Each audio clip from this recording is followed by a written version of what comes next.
Okay, magandang gabi po mga katipon sa Pilipinas. Ito po ang ating katipunan, muling sumasa inyo mga tagapakinig upang magbigay ng mahalagang impormasyon, magbigay liwanag at higit sa lahat, makinig sa inyong mga daing at kuro-kuro hinggil sa mga problemang patuloy na nagpapahirap sa ating kalagayan at kabuhayan. Sa susunod na oras, 2 oras actually, sa susunod po 2 oras, sisikapin po namin paliwanag ang iba-ibang bahagi ng ating ekonomiya at ang mga mabibigat pang local and international issues na may malaking epekto sa ating buhay at kinabukasan.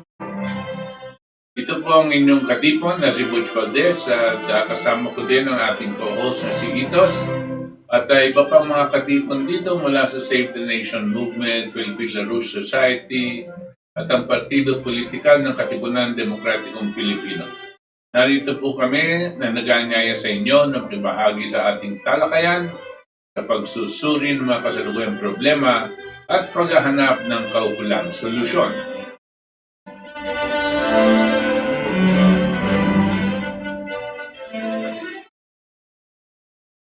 Okay, ano bang date ngayon? December 20. 20 ba? December 20, 2020. Okay? 12-20-2020. 12-20-2020. Okay. 2. Yeah. Ano po mga inaantabayanan natin ngayon? Siyempre, pagdating ng Pasko, di ko po alam sa inyo, pero malungkot yata o tahimik ang Pasko ngayon. No? Hindi natin alam kung dahil sa COVID,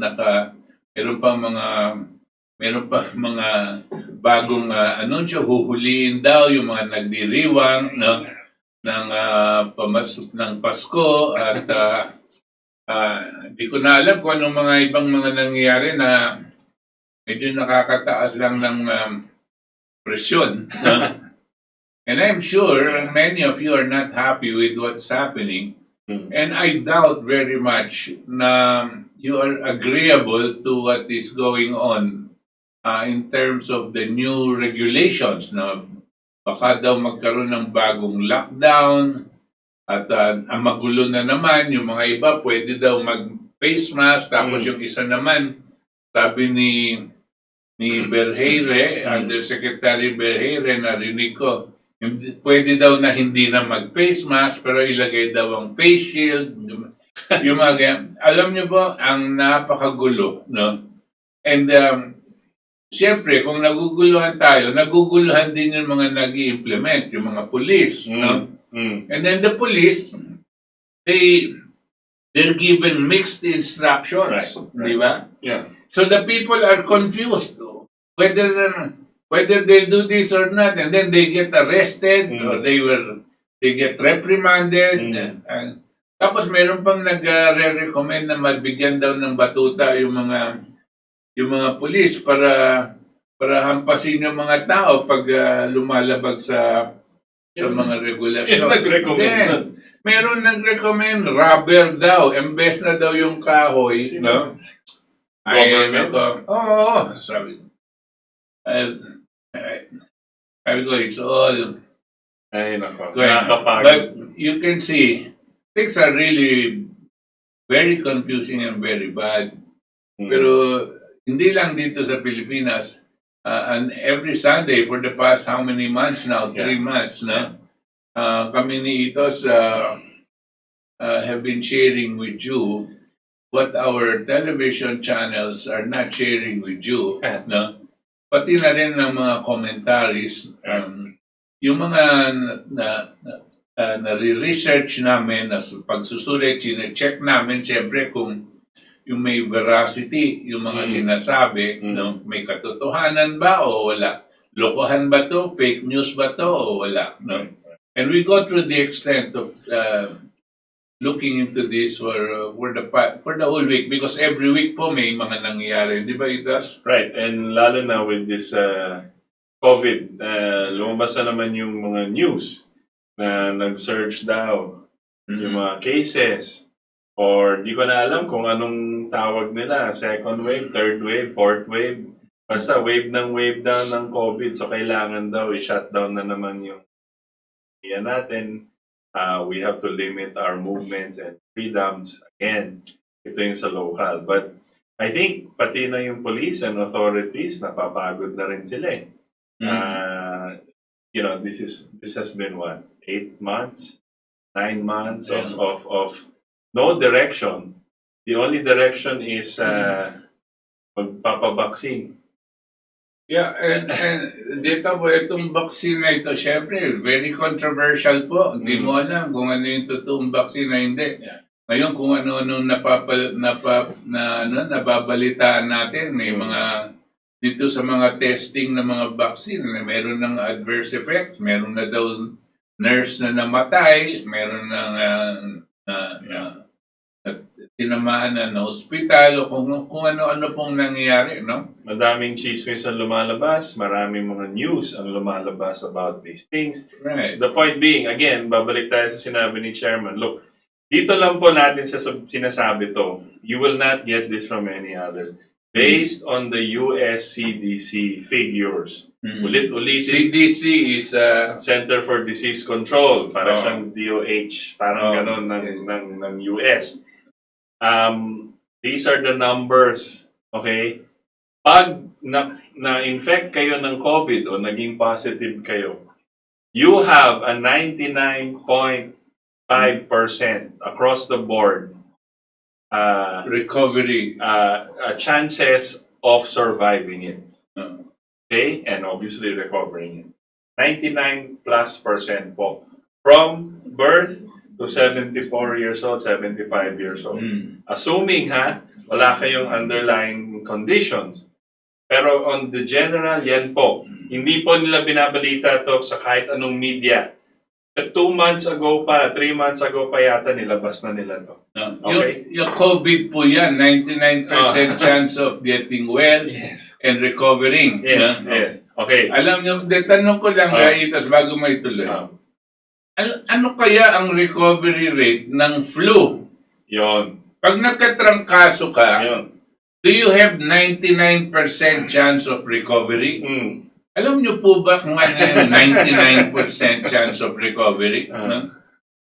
Sa flu po, meron pong mga namamatay. Correct. Meron pong namamatay. Sa pneumonia, lalo na. Yes. No? Lalo na ang mga namamatay sa pneumonia. Siguro, chance of recovery dyan, siguro 60-70%. Hindi, pero ito yung nakakatuwa nga. Buti nga you mentioned flu.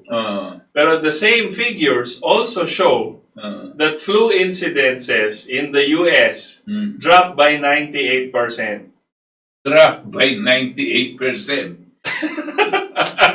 So, tignan po natin Ito yung mga numerong hindi invento namin po I-research nyo po. Nandyan sa US Center for Disease Control website. Kailangan po hanap-hanapin nyo kasi tinatago nila sa ilalim ng mga iba pang studies pero nandyan siya. Okay? And binalita po namin to. So we showed it. This graphic is from Fox News from before. We showed this already. Napalabas na yan. This is August or September pa. By the way, the COVID that they're talking about here is the same COVID they're talking about in the US. Correct. Kanya yung COVID niyan, maski saan sa buong mundo, yan ang statistika. Okay, kasi wala po tayong nilalabas sa DOH. Hindi po sila maglalabas ng ganyan statistika. And they will not intentionally po inform you that this is the US CDC numbers. Hindi nila ilalabas yan. Bakit kaya? Alam na, di ba? Pero yun na nga yung nakapagtataka. Bakit yung flu biglang nawala? Ano ba yung ibig sabihin na wala? If in the whole 1 year, there were 1 million cases of flu. Kunyari, the year before. 1 million, okay? This year, there are only 2%. Ano yung 2%? Ano ba yung 2%? 10%, 100,000. So 2% divided by 5, 20,000. 20,000 cases. Kung the previous year, 1 million cases. Right. Ngayon, bigla-bigla, 20,000 lang. No? Maniniwala ba kayo sa ganyan? Pero yun ang actual na figures eh. No? Bakit yung DOH, maglabas sila ng numero on flu cases? Hindi naman nila lalabas eh. Hindi nila ilalabas yan. Kung diba? ano man ngayon, huli na, baka medyo doktorado na yan. Alam na nila. The other thing, magtanong po tayo, yung heart disease, na number 1 killer sa Philippines. Heart disease, ano yung numero natin? Ba? Ano kaya ang this year? Ano yung mga numero? Ilan bang libong namamatay sa heart? Let's say 100,000 a year. Siguro sabi mo. Yung mga inaatake sa puso, di ba? Palagay ko ngayon, mas konti. Pero ang malaki maka-COVID. Alam mo bakit? Ito ang gusto yata sabihin ni ito. Kasi pag sinabing COVID, no? Hindi na sasabihin yung underlying situation nung hospital. Yung pasyente, na nung pumasok yung pasyente sa hospital, hindi naman. Ano lang siya, let's say, nagkaroon siya ng heart attack o nagkaroon ng palpitation, ganyan. No? Tapos, pagpasok niya, sabihin natin, grumabi yung sitwasyon at namatay. No? Pero, ang labas niya, COVID. COVID ang ilalagay. Hindi po yung heart disease. Kaya yung statistika sa heart disease, bumabagsak, pero yung sa COVID, tumataas. No? Ang isa pang ang sinasabi natin, doon sa lahat ng COVID cases, ilan ba for example sa atin na 700,000 ba? 700, yeah. About 700. Ang nagkaroon ng COVID daw, 700,000. Ang sinasabi sa atin, 60% or 70% ang doon sa 700,000. No, as of December 20, 459,000. O yan, 459 as of December. Cases of COVID. Yes, okay. Positive. Positive. Ang deaths, 8,000. 8,000 ang deaths. Ilang percent yon? Kasi 10% is 45,000. Recovery is 429,000. Ang recovery, 410. Ang mga 98%, 98% ang recovery. Tama yung statistika. No? Ito, ang nakakatuwa kasi, yung mga pananakot, di na, 2% ang mamamatay. Tapos sasabihin nila, meron tayong vaccine. Pinakamahusay ito. 95% effective. 95% effective, no? Pero yung recovery rate 98%. Bakit ka pa magpapabakuna? No? May sukli ka pa, lugi ka pa. Tapos delikado pa yung bakuna, baka pag tinirikan ka, meron pang adverse effect. No? Yeah. Dito wala kang bakuna, meron kang 98% recovery rate. Yes. No? What's going on? There's something going on. There's something going on. Merong hindi tama. Hindi tugma sa logic, di po ba? Yeah. No? That's what, and it's not just here po. It's all over the world. Kaya galit na yung mga tao. Because ano ba talaga, kuya? Diba? Yun yung sinasabi nila sa gobyerno eh. Remember, si Trump po, I think he's the only leader in the world na hindi, wala yan. Okay lang tayo, makaka-recover tayo. Ito yung siyensya, ito yung ganyan. Ito pwede ng HCQ, ito pwede ng HCQ as zinc, with zinc, and yun yung treatment. Huwag kayo matakot, buksan natin ekonomiya, let's live our normal lives. Pero the rest of the world, tayo, yung Build Back Better group, nakasama tayo po doon ni Duterte, ayaw. Kailangan may bakuna. What is happening? And then, parang may mga nagkakarera makakuha ng mga vaccines. Yes. Nandiyan na sila Luxin, nandiyan na yung Ambassador Valdes sa Amerika, andito na yung Department of Education, Department of Health na si Duque, no? Pati na yata yung Red Cross kasama na dito.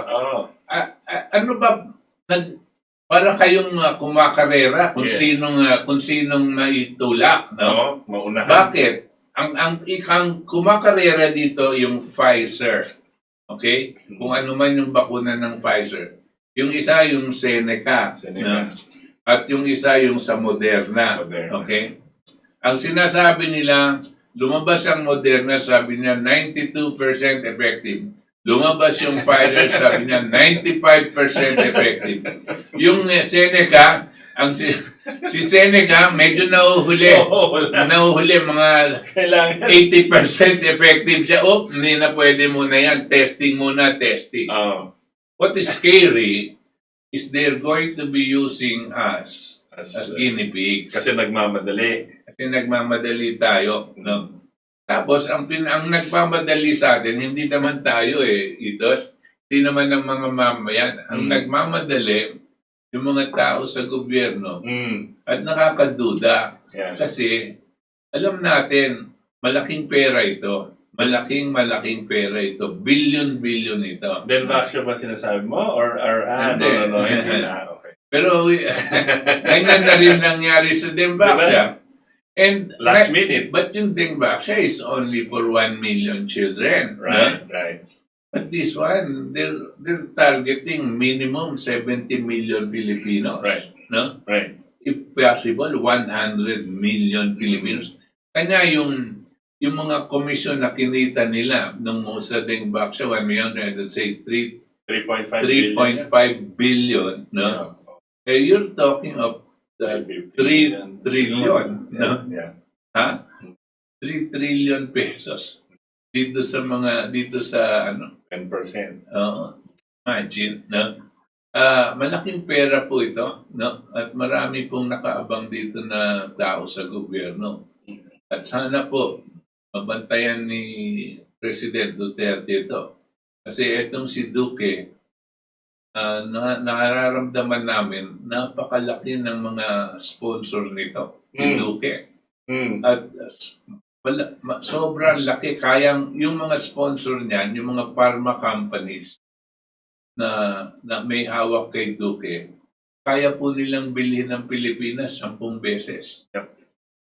I don't think also, Chairman, it's just Duque. Yes. There might be other sponsors in our legislators, Yes. our judiciary, our executive. Because everybody wants to get a piece of the action. Yeah, no? or they did already. Yeah. But ang talagang dyan, si Duque. Kanya siguro, ang iniisip ko, kanya siguro ang presidente, ilag na tanggalin si Duque. Dahil ang mga pharma companies, like I said, para pong parang mga oligarko nga talaga, international oligarchs. Kasi laki na mga bangko yan no? O mas malaki pa nga no? Yun na. You can't avoid. And they are so powerful economically, yes. No? They control our life and death. Yes. So, kung walang medicine, di ba? So, kung walang gamot, kung walang they control, actually, pwede nilang pataasin yung mortality, pababain. Saka yung gamot, kontrolado din nila. No? Pwedeng ibaba yung bisa ng gamot para tuloy-tuloy kang... Ganyan ang mga pharmaceutical. Right. Kanya masasamang reputasyon ng mga yan, pero napakalaki po nila. No? They hold a lot of people. Ngayon, and not just here, but the world. Diba? Palagay ko, itong si Duque, ganyan ang pananakot niya kay, kay Presidente. Kanya hindi siya maalis-alis. No? Maybe. That's why I don't... I want to give a little credit to the President. No? That he does not know too much or he is scared, no? being frightened by what Duque is saying about these pharmaceutical companies and the vaccines. No? The thing is, we don't seem to have an independent Department of Health. Meaning, that's not government. Everything is controlled by the Department of Health in our government. Kung gustong palitan po ni Presidente, si Duque, di ba? Yung galamay ng pharma Buo yan. So, how do you, di ba? Department of Health is probably right now one of the most corrupt agencies with of government PhilHealth, all of department. those things. Yeah. PhilHealth kasama na at noon pa yan. Kasi medicines ang hawak eh. Tapos kontrolado ng pharmaceutical companies. Yung mga Department of Education, although there is corruption, you're really talking about the corruption in the, you know, in the desks and the books and so on. Pero dito, this is corruption that is handled by pharma companies. So you've got the Department of Health, no? But the Department of Health has to have the budget to buy the medicine. Though the budget is controlled by the legislature and the executive. No? So, yung pharma companies, bibili niya itong mga kongresista at saka senador. No? Pati na rin yung nasa Malacanang na iba, mga superstar. Alam naman natin kung sino yung kakampi sa pharma eh. Yun ang sa legislator natin. Obvious naman. Ganyan po nangyayari. No? Tingnan niyo po, the only agency na parang kasi tanong ko po dito sa vaccine. Kung merong adverse effect, sino ang mananagot? Correct. Sino may liability? Kung let us say may nangyari sa'yo, nagpapakuna ka, sino ngayon ang ihahabla ko? No? Dahil yung anak ko, no? May nangyari sa kanya. No? Ang alam niyo po ba, wala kayong mahahabol? You cannot run after the doctor or the nurse that put it there. You cannot run after the pharma company dahil meron agreement tayo. And you cannot run after the government. No? Walang liability clause na ang ating Kung sana, isa sa mga importante yan. Gumawa ng kasulatan. Kung may mangyari sa'yo, no? Siguradong sasagutin ng gobyerno at kung may kasalanan yung pharma company, ihahabla nila sa International Court of Criminal Court kung saan nila inahabulit nung si President Duterte. Something like that. That the people have responsibility. Hindi pwede yung bulahan lang tayo. Paano naman yun, Mr. President, if you're listening, look, if something happens, you want to be able to vaccinate 3 million pesos next year, 3 million people next year. If anything happens, even to 10,000 or 100,000 of them, various adverse effects. Let's say nabulag, nagkaroon ng heart condition, nagkaroon ng muscular dystrophy, o na stroke o kung naman, that can be pinpointed to that vaccine. What are you going to do, Mr. President? How are you going to answer to the people? Where will they seek redress? Where can they go? Dati, alam niyo po, meron tayong Public Attorney's Office. Pinamumunuan hanggang ngayon ni Persida Acosta. At meron siyang forensic and pathology group that can study and even kung namatay, they'll do an autopsy. So that we can pinpoint the culprit, no, as to why that person died. No? Alam niyo po ba, itong si Senator Angara at si Drilon, tinanggal po yung budget para doon. Ibig sabihin, ng taong bayan, no, wala nang mapupuntahan. Wala man silang mapupuntahan para magpaliwanag sa kanila kung paano namatay yung kanilang mga kamag-anak. Sinadya ito sa palagay ko, sinadya para hindi na magkakaroon ng abilidad o magkaroon ng capability ang mahihirap para magtanong sa gobyerno, ano bang nangyari? Hindi ba pag nagka-COVID lahat yan, ang ginagawa ni Duque, pinapakremate niya agad. Diba siya? Ang sa Demba, hindi yung Demba siya, kanya nga, COVID. yung COVID, Yeah. pinapakremate niya agad para anong mangyari. Walang ebidensya. Walang ebidensya kasi heart attack yon, flu lang yon, o kahit ano, tuberculosis. Pero ilagay niya lahat COVID, cremated yan. Ngayon, anong habol mo? Wala. This is the Pero hindi ba pwedeng, onerous part. hindi ba pwedeng i-veto ni President Duterte? Pwede. Kanya nga itong si Angara at saka Sena, pwede niyang i-veto yan. Or not agree and say, balik yung budget. Diba? Yes. And nasa kanya yan. No?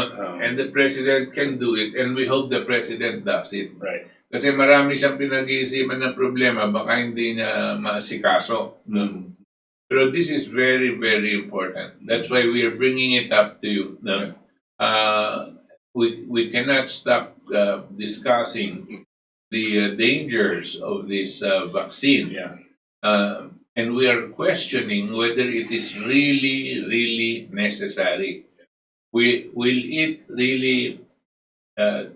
it be really preventive of COVID? No? Definitely, it's not a curative measure. Ang vaccine po is preventive measure. Pag may COVID ka na, ibang gamot ang in-take mo. Huwag ka magpapaturo, no? Ibang gamot ang ibibigay sa iyo pag pag meron ka ng COVID. Pero yung COVID vaccine, pag in-inject ka, ang ibig sabihin hindi ka na mako-COVID, no? Yun ang sinasabi, no? Now, how will we know? Yes. Are we going to submit ourselves as the guinea pigs? Guinea pigs po, parang tayo po yung eksperimento. Oo. Tignan natin. Yun ba ang plano? No? At ang plano nyo ba, sabi nyo, tuturukan nyo yung mga mahihirap. Bakit po? Dahil yung mga mahihirap, wala pong kakayanan umangal. Yun po ba? No? Ang sabi nyo din, ang tuturukan daw yung mga militar. Bakit po? Kasi ang militar, basta mag-o-obey na lang. Susunod na lang sa order at wala nang angal. Isipin po natin, mga tao sila kasi militar o mahihirap. At meron din silang karapatan. Karapatan nila, palagay ko, mag-decide to have themselves inoculated or not. But we are saying we don't want to be guinea pigs. We have to be sure. Kung hindi tayo sigurado, huwag tayong magpabakuna. Ngayon, kung ang ating pamahalaan sigurado na dyan at magagaranti nila na epektibo, no? At walang danger, kung kayang i-guarantee ng gobyerno yan, sila na unang magpabakuna. Pabakunahin lahat ng mga senador at kongresista. Pabakunahin natin lahat ng nasa Malacanang at lahat ng kabinete. Sila muna. Kung pwede, pati kanilang mga pamilya. At pakita nyo po sa tao na lahat kayo nagpapabakuna. No? At makikita po ng tao na walang adverse effects sa inyo. Hindi kayo namatay, hindi kayo nabulag, at kung ano man pwedeng mangyari. Tsaka siguro itong mga taong mamamayan natin, lalakas ang loob, magpabakuna.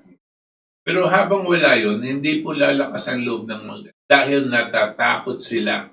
Sa lahat ng lumalabas, marami pong lumalabas sinasabi huwag magpabakuna no? Hindi lang dito sa ibang bansa, mga dalubhasang doktor, winawarningan po ang mga mamamayan ng lahat ng bansa. They're warning all of the populations, do not take the vaccine because it will kill you. Sabi niyan, it will kill you. And the adverse effects, no? Yung kung hindi ka man mamatay, permanente yung sakit nyo natatama sa inyo. Hindi na maalis, hindi na malulutas. That is what they're saying. And there are many that are saying this. Ngayon, ba't tayo naman, kanya po sinasabi natin, yun lang, sila na munang mauna. Total, sila na ang nagagaranti. Yung mga senador at congressman, di ba, sila nang nabigyan ng mga pharma company.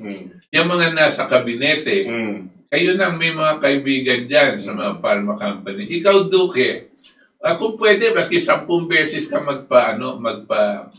magpaturo ka sa Moderna, sa Pfizer at sa Seneca, no?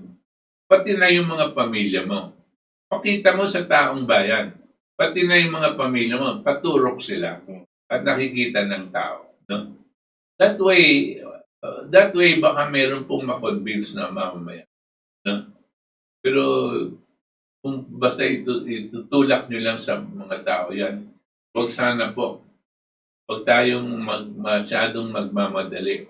No? Ang statistics natin is correct internationally. 2% or less is our mortality That's rate. assuming DOH is telling the truth. Assuming that right. Baka naman, Baka ini-inflate pa nila. ini-inflate pa nila. Ibig sabihin, mas mababa. Kasi, Kasama sa pananakot, di ba? kasi wala tayong other data. So, the other thing is, tama sinabi ni Chairman, I would dagdag ko lang, actually, the only way to guarantee is to assure liability clause. Yeah. For one. Liability, sinong sasagot? Sasagot ba ng gobyerno yan? Kapag namatay. So, sinong makukulong? Sinong magbabayad? aside from voluntary taking the vaccine, right? Bahala kayo. Pero, assuming ganyan.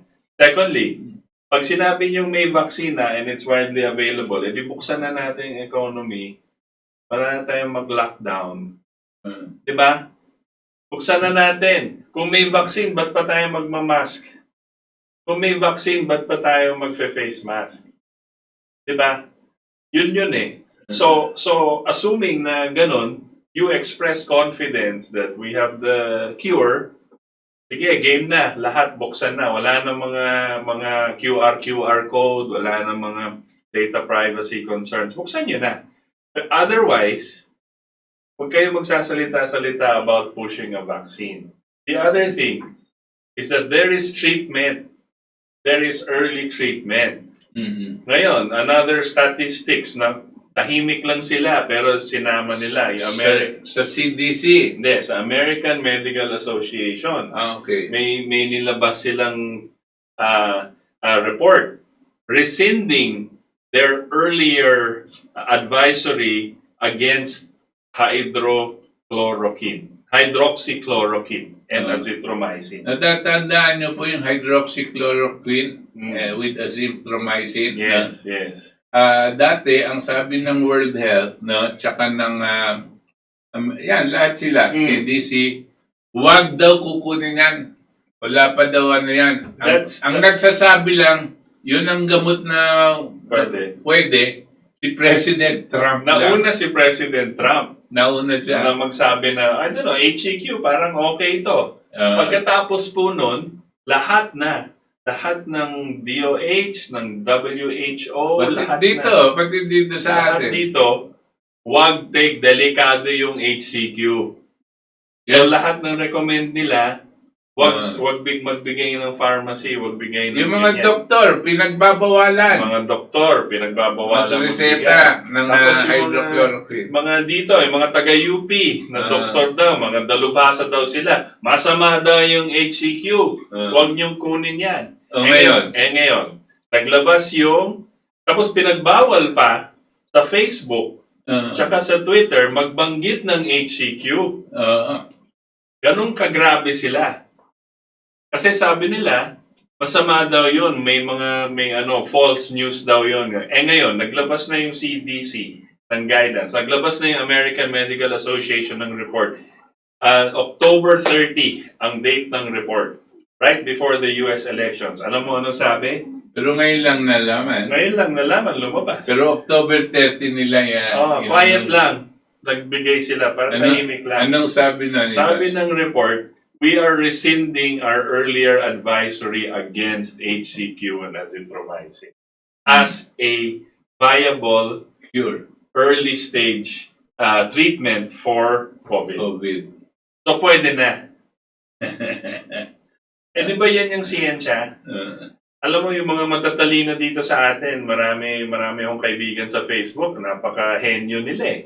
Pero nakikinig sila Pero pag sinabi mo, na ito, sabi ng CDC, ito, sabi ng American Medical Association, biglang tahimik na sila. Ayaw na nila makipag-usap about it. Basta naniniwala sila sa DOH.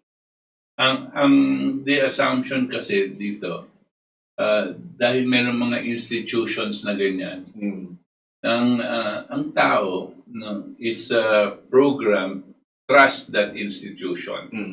Like even our Department of Health and lahat-lahat sa Amerika, ganyan din. Right. Now, and what they cannot imagine is that the people that may be running those institutions have become extremely corrupt. Right. Extremely corrupt and demonic in their attitude and in their philosophy. Hindi natin ma-realize na ganyan na. Akala natin matatalino at these people are honorable people. Respectable, honorable. Sometimes these people are demons that have been put in those powerful positions. Lahat po ng ahensya, pati na rin ng simbahang Katoliko, meron po dyan. Kung ikaw si Satanas, ang unang-una mong aatakihin at papasukan, ang simbahang Katoliko. Yan sigurado. Yan ang unang papasukan mo at gagawa ka ng virus dyan sa loob para masira. No? And the same thing with governments. Ganyan po. Ang kawawa, ang biktima, ang tao. Ang pinaka defense natin, no, is our minds. We have the capacity to be discerning. We can analyze. We have the capacity to figure out what is true and what is not.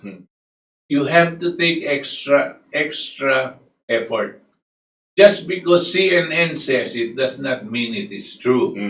That because ABS-CBN says it does not mean it is true. No? And as a matter of fact, if they're the ones that say it, most probably it's a lie. Yes. It's propaganda. It's propaganda. Kasi mga mainstream media po yan. Yes. Kanya, kailangan magmasid. Because that is our only defense. No? And you have to dig up. Huwag kayong tamarin. Huwag kayong tamarin mag-ukay, mag-research. Lalo na ngayon, napakadali po. No? Sa inyong Facebook, sa inyong cellphone lang. Ang dami nyo nang makukuhang informasyon. Huwag kayong tamarin dyan. Itapon nyo na yung mga kung ano-anong mga nakikita natin sa nagpinapag-ukulan ng panahon, itong mga chismis ng mga artista o kung ano. Walang kabuluhan sa buhay natin yan. Ang may kabuluhan po itong mga ganitong klaseng issues. Go into it because it means your life and the life of your children and the rest of your family. I wanted to add, just to put bookend to that, no? We showed the video, we showed the graphic, we show the statistics. This is the statistics of the whole year. Marami pa pong iba. In fact, there was a Dutch study. Again, sige, that's the 99%, 99+% of survival rate of if you're infected. Hindi pa yung mga asymptomatic yan na wala namang sakit. Okay? You will survive. That is the CDC source of CDC. Sige, pero okay. So, the other thing is the that hydroxychloroquine with azithromycin treatment is early stage and viable against COVID and probably against other sicknesses also like pneumonia. Yeah. So kailangan matanim natin sa utak natin yon. Okay? Yun ang base sa statistiko na hindi po amin. This is from these same people that first said pandemic ito.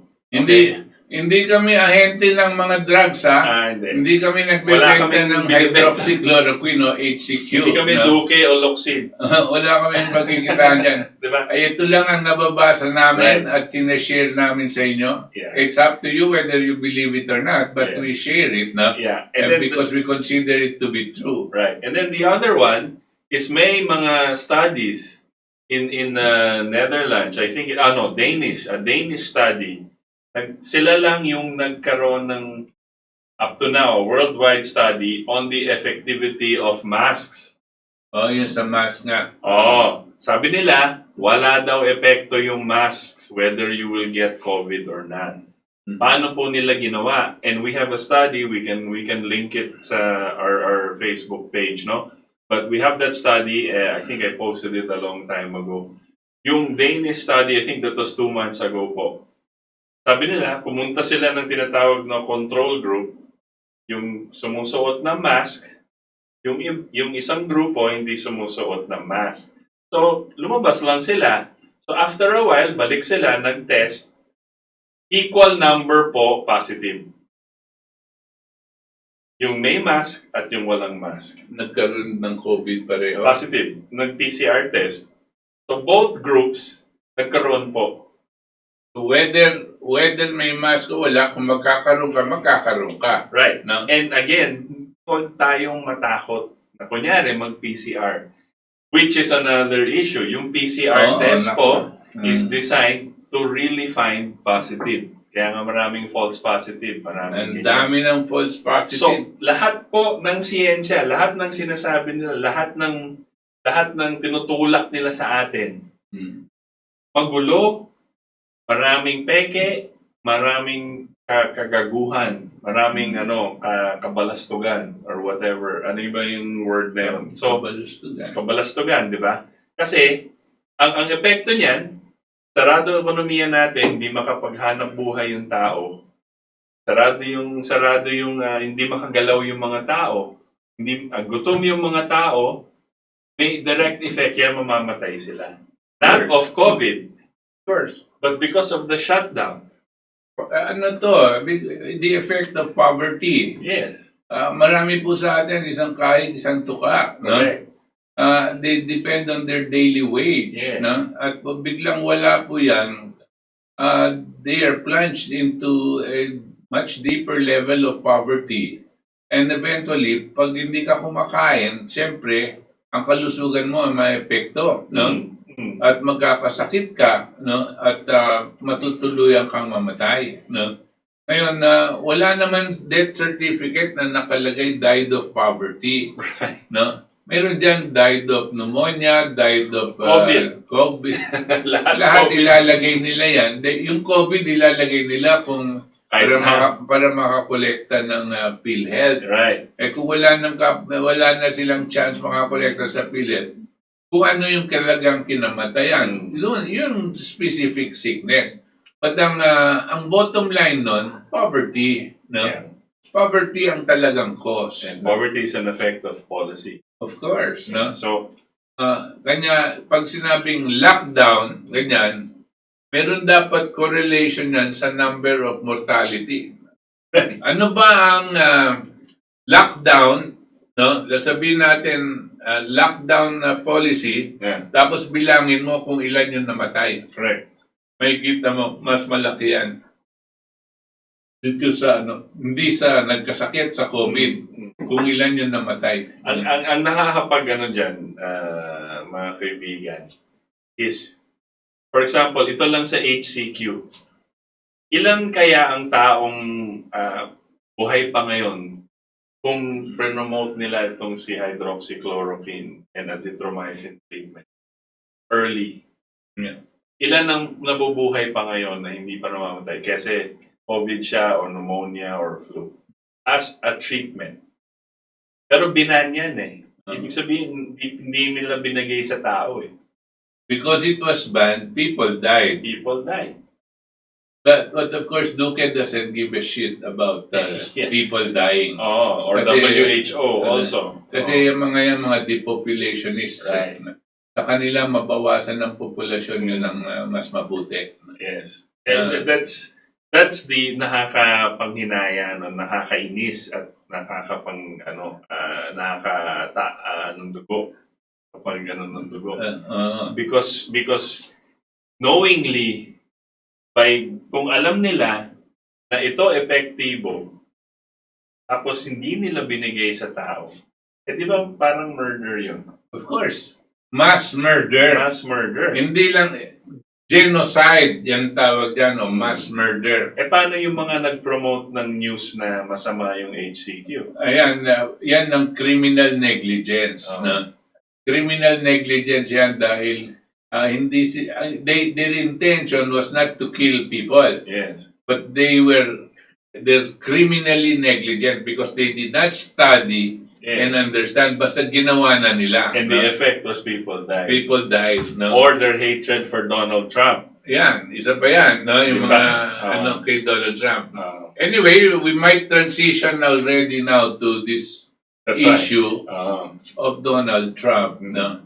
At we keep on talking about this because we believe and we let you know that whatever happens in the United States has a direct impact on the rest of the world. And the Philippines, particularly because those people that want to destroy Trump are moving towards making war with China, North Korea, and with Iran. No?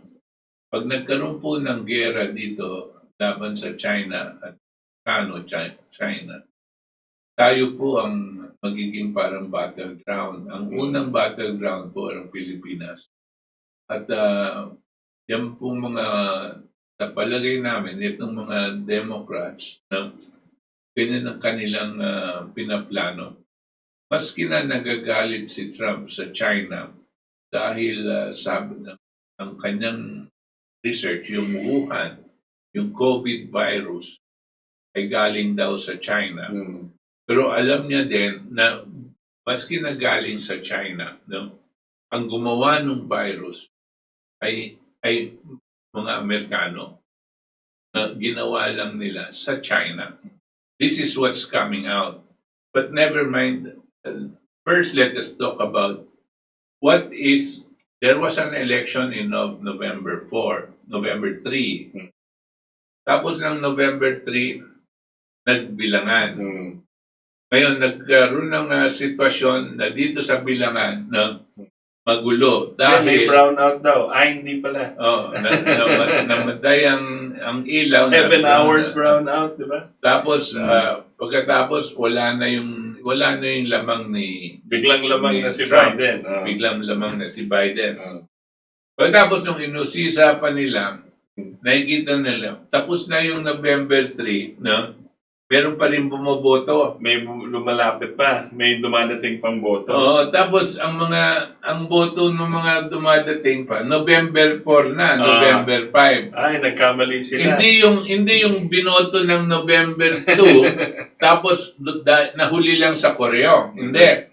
May binoboto nila November 4, November 5, November 6. No? At nagkakandagulo at railroad ngayon ng mga iba-ibang mga estado pati na yung paggamit. That's among other incidents. Marami pang incident. Ang pinakamalaki po, itong paggamit ng Smartmatic sa Dominion. Ito pong kaibigan ng Pilipinas. Where's Andy? Si Andy Bautista.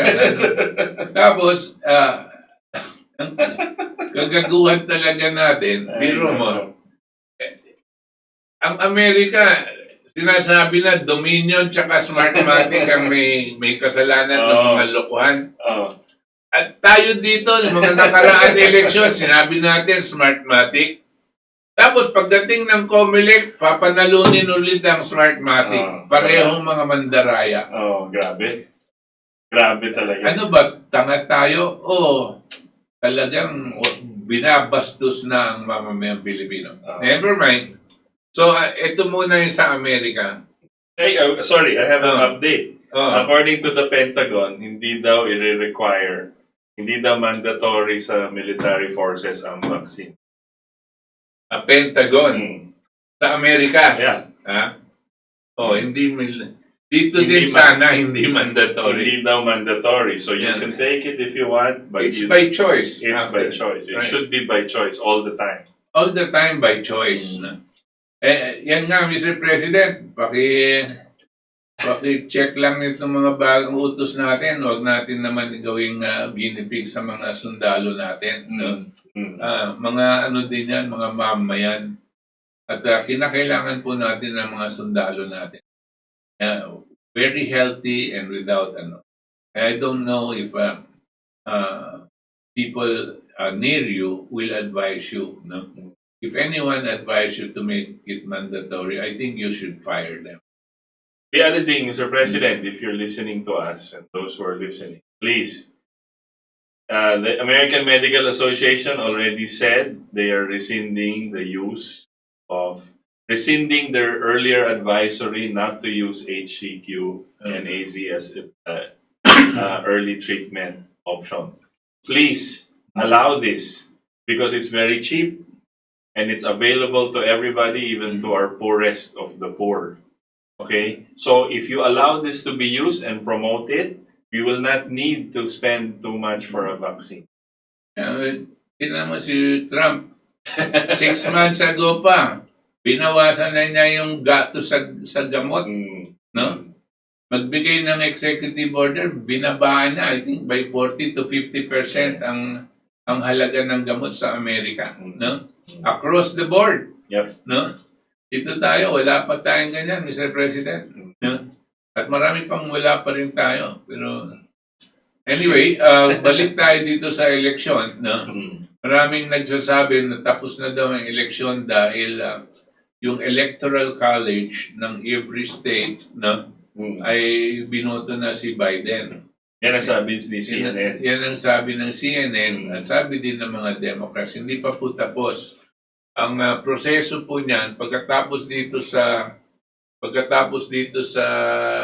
mga estado, yung mga states, dadali po yan sa Congress, Congress nila. At i-anunsyo kung ano yung hatol ng mga electoral college. No? Dito sa Congress, normally, ina-approve na, no? Pero, meron po sila sa kanilang saligang batas na kung may isa na tumutol dito sa paggawa nitong mga electoral votes na ito, ay kinakailangan, according to their constitution, no, magbilangan. Kinakailangan, maski na isa lang po ang tumutol. Now, ilan ba yung nandyan? 50 po. Kasi, one state, one vote. 50 states yan. No? Now, one state is one vote. Now, so it is not counting the number of congressmen and so on and so forth. Kasi mas malaki talaga yung Congress. Pero every state, kung yung state na yun ay Democrat, yun ang kanila, no? Democrat state yun. Tapos yung sa Republican state, ganyan. So one state, one vote. 50 lang po yan. 50 states ang magboboto. Ngayon, pag linabas po nila yung electoral college at sinubmit dito kay Pence kasi siya ang magiging presiding officer, si Vice President Pence. She will be the presiding officer of this Congress. When it is submitted to him, all it takes is one one representative of any state no, to say we object because there is cheating and there is so and so and so and so. Wala na pong debatihan yan. Just because of that objection, kinakailangan i-divide po, magdi-decide po yung buong Congress. And they have to vote in accordance with their party, not in accordance with their belief. In other words, kung Democrat ka, pero naniniwala kang may dayaan, you cannot vote for the Republicans. And vice versa. If you're a Republican, no, and you know that and you believe there is no cheating, no, and you vote for the Democrats, you cannot do that. You have to vote according to your party. Now, yung 50 states na yon, 50 po yan. Ang bilangan ngayon, there are 30 Republicans and 20 Democrats. So, ang palagay nila, hindi lang isa ang mag-o-object dyan. Marami pong mag-o-object.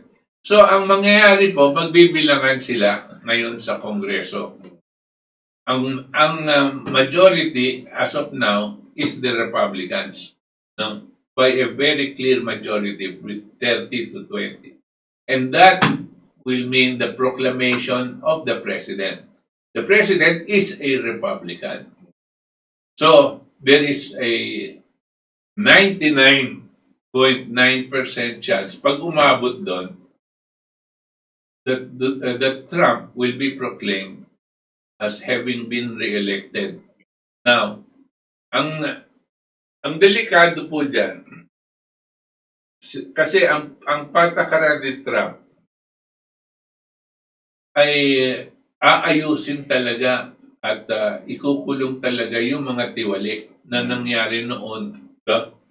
Mga tiwali po sa Amerika ay napakarami. No? At hindi lang po mga maliliit, malalaking tao din po. At mayayaman. No? At gagamitin po ni Trump ang kanyang posisyon para itulak ang pagpapalit sa itong mga ito at pag ibubunyag niya kung ano-ano mga kasalanan nito sa bansang Amerika. No? When he does that, this is what he calls draining the swamp. No? Pag tinutuyo mo, pinapatuyo mo yung isang pond. No? So lilitaw lahat ng mga parang huhuliin mo. No? Yun ang mangyayari po sa dahil dito, marami po dyan ayaw makulong kasi po ang kanilang mga kasalanan, treason. Ang treason po dyan, life imprisonment or execution. Or execution. No? Karamihan po dyan, these people can be charged with treason. And so, they are fighting for their lives. Because of this, it is expected that if Trump actually wins, these people will use all of their resources to prevent Trump from sitting as the president.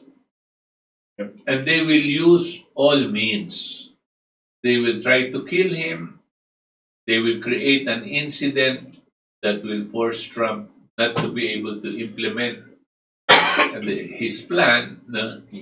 They might even create an incident which is, let's say, 10 times worse than the 9/11. Pwede silang magpaputok ng malaking bomba dyan sa Amerika para magulo. Pagkatapos gagawin nilang false flag. Alam niyo po ba kung ano yun? Sasabihin nila kasalanan ng Egypt, kasalanan ng Iran, o kasalanan ng North Korea. Tapos, alam niyo po yung nangyari sa, di ba, sa 9/11? Pinasabog yung World Trade Center. Tapos, ang sabi nila, kasalanan ng mga nasa Iraq tsaka Afghanistan ni Osama Bin Laden. Tapos, hindi nagtagal, gera na agad. nag-invade na sila doon, tapos hinanap na sila Osama Bin Laden tsaka si Saddam Hussein at pinatay. Pwede pong gawin yon. At maski na may duda si Trump, baka pati na yung buong mamamayan ng Amerika, itulak siyang manggera. That can happen, no? Because you see, the power of media, whether they're just mainstream or ano, pag gusto nilang itulak yung panggegera, no? Gagalitin nila yung tao. Ngayon pa lang, nakikita na po natin, nakatutok na sila sa China. Para bagang ang lahat ng China ay masasamang tao. Alam niyo po, you have to look at it in the right perspective. When somebody does something wrong in the US and tries to kill a leader in another country, you cannot immediately say that it is upon the order of the leadership. You cannot, because there are different factions in the United States that will act independent of the president. Ngayon lang, alam natin yung CIA tsaka yung FBI kalaban si Trump. Kung yung CIA pupunta dito sa Amerika, sa Pilipinas, at patayin si Duterte, hindi po natin masasabing dahil kay Trump, because they could have done this not with his knowledge. Maybe somebody else. That's why we have to be very careful. Sabihin natin, if somebody in China is doing business with Biden, it does not mean the whole China is doing that. It can mean some people in the Communist Party that are doing this. And they're doing this really to go after Trump and to make a condition of war between the two countries. Ang masamang tao po, hindi lang nasa Amerika, hindi lang nasa Europa, nandiyan din sa China, at nandiyan din sa Russia. Every country has its share of evil people. And they will do things to manipulate so that the countries will go to war and people will die. Evil has no limits. It does not have any color. Evil is evil. No? Kanya we have to be very careful kung sino yung kalaban. Ang Pilipinas po, pag mayroong mga kagaguhan nangyayari dito, hindi po natin dapat ibintangan agad si Duterte. Kailangan sigurado tayo na si Duterte nga. But do not jump into conclusion just because a cabinet member said this, just because a congressman said that, or somebody from the same party as the president said this or did that. Does not necessarily mean that is with the approval and knowledge of the president. In the same way, in the United States and all of these other countries. Now, going back to that discussion of whether this will happen, this is just conjecture. Hindi po natin sinasabing eksakto ganitong mangyayari. Ito lang ang napupulot natin at nakikita natin sa mga nagbibigay ng mga iba-ibang analysis at pahayag. At itong mga nagbibigay na ito ay dalubhasa. They have the they have the expertise. Yes, they have the authority and knowledge to be able to say these things. Ngayon po meron tayong papakita sa inyo. Yes, may video tayo about the pangalawa, pinadala ko. Hindi, yung pangatlo, sorry. Yung mahaba. about the summary of the election protest. Huh? Texas Rangers. Wait. Pasensya na, we will check muna. Hindi ko na alam kung ano yung dapat Anyway, ipapakita ngayon. ganyan po, we're arranging lang the videos. Yes, Texas Rangers. Kasi itong mga kasama natin dito, mga ito. Okay. Okay, volume.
He wasn't declared the winner in the election until 11 days after Nixon's electors were certified. President Donald Trump and allied third parties are pursuing legal challenges to the election in all of the states involved, including a lawsuit filed in New Mexico on the same day as the Electoral College vote. President Trump's senior advisor, Stephen Miller, said on December 14th, "We have more than enough time to right the wrong of this election result." In an interview on December 14th, Republican Representative Mo Brooks said that President Trump had in fact won the U.S. election. He vowed to challenge the Electoral College certification in the full House and Senate on January 6th. Brooks called on at least one senator to join him to fight with him in order to uphold the integrity of the U.S. electoral system. This is an unexpected reversal, and it is very favorable to President Trump. Next up, the Dominion error rate is shocking. 85,000 times higher than the standard. And also, crucial logs are missing. How much more evidence could they leave behind or try to hide? On December 14th, the Allied Security Operations Group released a forensic report that in Antrim County, Michigan, Hello all you freedom-loving people. Welcome to another episode of Front Page. I'm your host, Scott Cameron Goulet. Okay, let's get into it. In a rare turn of events, two separate slates of electors from the Electoral College were cast in 7 states, each casting votes for their own candidate, leaving 84 votes pending for congressional decision on January 6th. But the left media still reported that Biden won the election, another rare oddity in the 2020 election. On the same day, December 14th, President Trump announced that Attorney General William Barr would leave office the day before Christmas Eve on December 23rd. No sooner had Barr resigned than the Department of Justice started to take action. First up, 7 states and 2 slates of electoral votes that Congress will have to decide. So, on the evening of December 14th, Biden claimed to have earned 306 electoral votes and gave a so-called victory speech. But it was a bit embarrassing that only 4,000 people seemed to watch Biden's speech live despite the early announcement. Also, the December 14th Electoral College vote was unprecedented. In Pennsylvania, Georgia, Michigan, Wisconsin, Arizona, Nevada, and even New Mexico, Republicans and Democrats each elected their own electoral college because of the controversy over the election results. New Mexico was a surprise because it was expected that there would be only 6 swing states. It was not expected that New Mexico Republicans would also vote for President Trump and Vice President Pence. The result was a historic scene, with one slate of electors supporting Biden and the other slate of electors supporting President Trump. The electoral votes of all 50 states and the District of Columbia will be opened at a joint meeting of Congress on January 6th, where they will be officially certified. The Republicans in Arizona contend their electors should be counted as true, according to Ward, and the state's 11 votes counted for Trump. While there's precedent for dueling sets of electors casting votes in a presidential election, the number of states involved in the action sent the 2020 election into uncharted territory.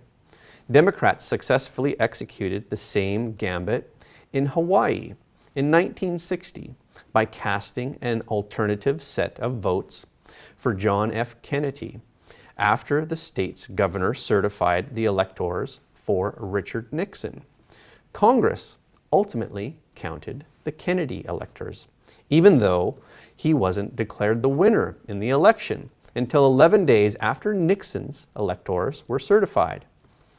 President Donald Trump and allied third parties are pursuing legal challenges to the election in all of the states involved, including a lawsuit filed in New Mexico on the same day as the Electoral College vote. President Trump's senior advisor, Stephen Miller, said on December 14th, "We have more than enough time to right the wrong of this election result." In an interview on December 14th, Republican Representative Mo Brooks said that President Trump had in fact won the U.S. election. He vowed to challenge the Electoral College certification in the full House and Senate on January 6th. Brooks called on at least one senator to join him to fight with him in order to uphold the integrity of the U.S. electoral system. This is an unexpected reversal, and it is very favorable to President Trump. Next up, the Dominion error rate is shocking. 85,000 times higher than the standard. And also, crucial logs are missing. How much more evidence could they leave behind or try to hide? On December 14th, the Allied Security Operations Group released a forensic report that in Antrim County, Michigan, the Dominion voting machines are intentionally and purposefully designed with inherent errors to create systemic and influence election results. Although it has been known that Dominion has problems, when the report was released, it shocked many. The error rate was 85,000 times higher than the Federal Election Commission allows. Moreover, this year's election records were manually erased.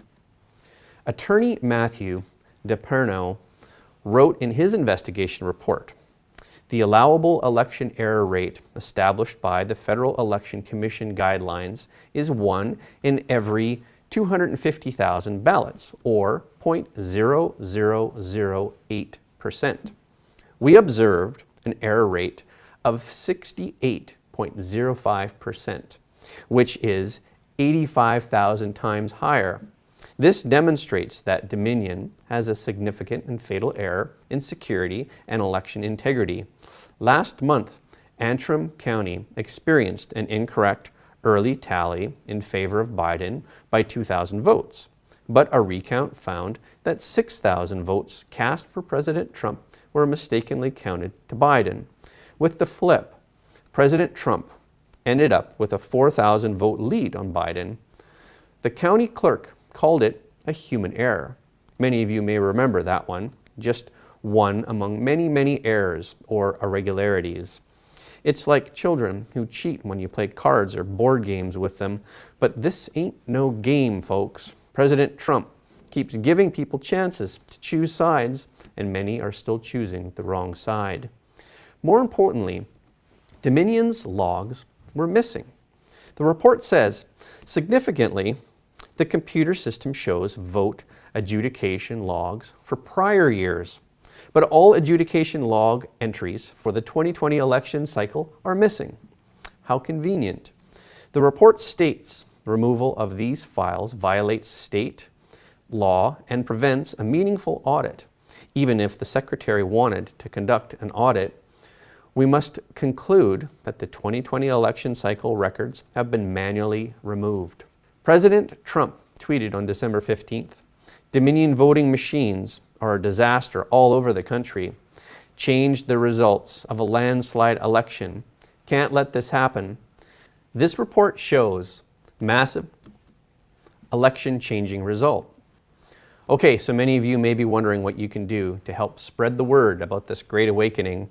One small thing that you can do to help thousands of more people like yourself see this program and help them with their own great awakening is hit that subscribe button and hit that like button, and please leave a nice comment and share this program with at least one of your friends, because everyone deserves to know the truth. And again, we thank you all for your support here at Front Page. Now, next up is the Dominion CEO will attend Michigan hearing. Now, still regarding Michigan, no response doesn't mean it's over. Michigan Republican Representative Dare Rendon told Just the News that she received 1,300 emails, and they were all complaints about what are you doing about the election. Dominion has been involved in national security issues and a coup against President Trump. These are questions that Dominion CEO John Poulos had to take from lawmakers at a hearing of the Michigan Senate Oversight Committee in the afternoon of December 15th. There should be more on this in the near future. This is the first time since Election Day that Poulos had attended a House hearing to answer questions from legislators. Michigan House Speaker Lee Chatfield, a Republican, said, "It's about time. We need to get to the bottom of these accusations and hear from them. It's about time to bring Dominion to light. We also want to know, does Dominion have problems only in Michigan? Shouldn't all places that use Dominion be audited? Is Dominion controlled by foreign countries?" Again, is Dominion controlled by foreign countries? Great question. I can't wait for the Radcliffe report. So next up is 3 departments rated the solar winds. You know, the shadow of the CCP that is inside solar winds is dark and deep. On December 14th, a guest on the Hannity radio talk show broke the news that FBI, Texas Rangers, and U.S. Marshals jointly raided the headquarters of Solar Winds in Austin, Texas. This is very big news because Dominion is using Solar Winds products. And Solar Winds is very, very important to U.S. national security. We'll talk more about this later. Let's first talk about United States Marshals Service, USMS. It is a federal law enforcement agency in the United States. The USMS is a bureau within the U.S. Department of Justice, operating under the direction of the Attorney General, but serves as the enforcement arm of the United States federal courts to ensure the effective operation of the judiciary and the integrity of the Constitution. The Marshals Service is primarily responsible for the protection of judges and other judicial personnel, the administration of fugitive operations, the management of criminal assets, the operation of the United States Federal Witness Protection Program, and the Justice, Prisoner, and Alien Transportation System, the execution of federal warrants, and the protection of senior government officials through the Office of Protective Operations. The Marshals Service has generally been involved in very little law enforcement, but now it is involved in law enforcement and a very important case. A few more words about the Texas Ranger Division. The Texas Rangers function as a paramilitary unit. As the times have evolved, the Texas Rangers are responsible for investigating cases ranging from murder to political corruption, as well as tracking down fugitives. In addition, it has a riot police function and is responsible for protecting the Texas state government. Isn't it interesting? No sooner had Barr announced his resignation on December 14th than the Justice Department made its move. How do you interpret that? These two departments are now working together with the FBI to enforce the law, which makes this case very important. It would also help you understand why Solar Winds said on December 13th that they had been attacked by an outside nation state. On December 13th, the Cybersecurity and Infrastructure Security Agency, CISA, at the Department of Homeland Security issued an emergency directive that Solar Winds Orion products are currently being exploited by malicious actors.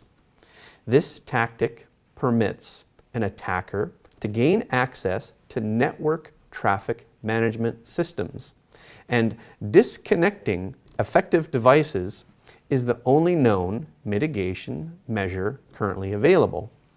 This is a very rare action, as this hacking attack is probably one of the most serious spying activities on record against the United States.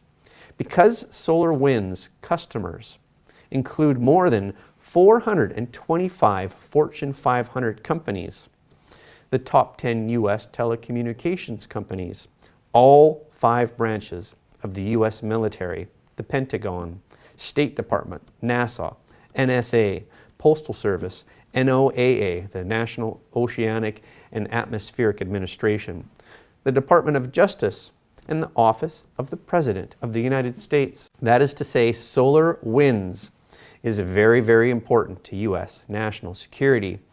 In a statement, Solar Winds CEO Kevin Thompson noted there was a possible vulnerability that is related to updates from earlier this year to its Orion software. Thompson said, "We believe that this vulnerability is the result of a highly sophisticated, targeted, and manual supply chain attack by a nation state," he told the Associated Press in a statement. Solar Winds' press release on February 5th, 2016 shows that Solar Winds has completed its acquisition by affiliates of Silver Lake Partners and Thoma Bravo LLC. After the acquisition, Silver Lake, a global technology investment firm, became a major shareholder of Solar Winds. While Silver Lake has a close relationship with Jack Ma's Alibaba and Ants Financial Services, Silver Lake was a partner in both of Solar Wind's investments in China. And Silver Lake founding principal and co-CEO Egon Durbin also serves on the board of directors of Twitter. So now you should understand why Twitter has been deleting and blocking posts like crazy in this election. I'd like to mention a tweet that was not blocked by Twitter. It was posted by Blue Sky Report on December 11th. It says, "The Trump administration is in the process of destroying the CCP, and no matter how hard the CCP resists, it will not help. All overseas assets of the CCP will be completely confiscated. For those who may be nervous, remember the U.S. military cannot be beat. This is a military operation." Now, let's go back to Solar Winds, the China company that made parts for Dominion, and that was raided by Texas Rangers and U.S. Marshals. It has also been discovered that Glenn Hutchins, co-chairman of the Brookings Institution, is a co-founder of Silver Lake. The nephew of none other than Xi Jinping, the dictator in China, and he is the son of Xi Jinping. And Xi Mengjiang was an intern at the Brookings Institution. If it is confirmed that Dominion is interfered with by foreign forces, let's not forget that it could trigger the executive order signed by President Trump in September of 2018. So their assets can be seized. So next we need to ask whether President Trump will exercise his presidential prerogative right and drain the swamp completely. Okay, this is our show for today. Thank you for tuning in. If you like what you heard, please don't forget to like and subscribe this video and also share it with at least one of your friends, because everyone deserves to know the truth. Thank you all you freedom-loving people, for watching Front Page, and we will see you next time. Okay. That's a new channel we discovered kasi marami pong ibang channel sa Facebook. Medyo mahaba po pero parang sinamarize po niya yung nangyayari. I hope you got all of that, and if you didn't get it po, now you can watch the replay and then watch it at your leisure. But I think it's, what's it called? Bear, yung channel. Scott, parang full disclosure. Goulet. Yeah, Goulet, full disclosure or something. So, But kung kasi marami po siyang sinasabi, Yeah. napaka-comprehensive po, no? At inuna niya muna yung sa electoral at sinabi niya kung paano mangyayari sa January 6. No? Ayan po, Front Page with Scott Goulet. sa YouTube po. Hanapin niyo yan sa YouTube, Front Page with Scott Goulet. No? Yeah. Ngayon, ang sinasabi niya ito muna. Pagkatapos niya sinabi yung mangyayari sa January 6, yung bobotohan, yung kaninang pinapaliwanag ko between Democrats and Republicans. At nagbigay pa nga siya ng halimbawa tungkol nung panahon ni President Kennedy at President Nixon tungkol sa Hawaii. Yung kanilang pinagawayan, yung mga electoral votes sa Hawaii at pumasok dito sa Congress, at yung Congress binigay kay Kennedy yung yung pagpapanalo. Lang, etong ngayon, hindi lang Hawaii. Ang pinag-uusapan po nila, bali, anim na states, no? But in effect, the whole country, no? Ito, UK, pero yun ang ehemplo. Pero ang sinasabi niya, lamang yung Republicans dito. So, tapos na yun, hindi na siya nagtuloy ng conclusions, no? Pero dahil hindi pa po tapos, no? Tapos pinasok niya, ito naman Dominion, Smartmatic Dominion. Na medyo masalimuot, pero bantayan niyo po yung mga sinasabi niya tsaka yung mga connection. No? Ay, nako. Grabe, ang lalim. No? Lalim. ang lalim talaga. Oh. At ito pong solar winds na ito na ginagamit daw ng Dominion, no? Ay may mga koneksyon, yung mga board of directors nila, yung mga ganyan, may mga koneksyon sa China. Yes. Tapos yung daw, ewan ko kung nasabi na dito, yung mga machines ng Dominion, yes. gawa din sa China. Yes. No? They said. Kasi po, lahat nagagawa na ng China. So, gagawa ka ng paraan, di ba? Ngayon, pero yung software, yun ang hindi natin alam. Kasi hardware itong pinag-uusapan. Yung software, yung programa mismo, hindi natin na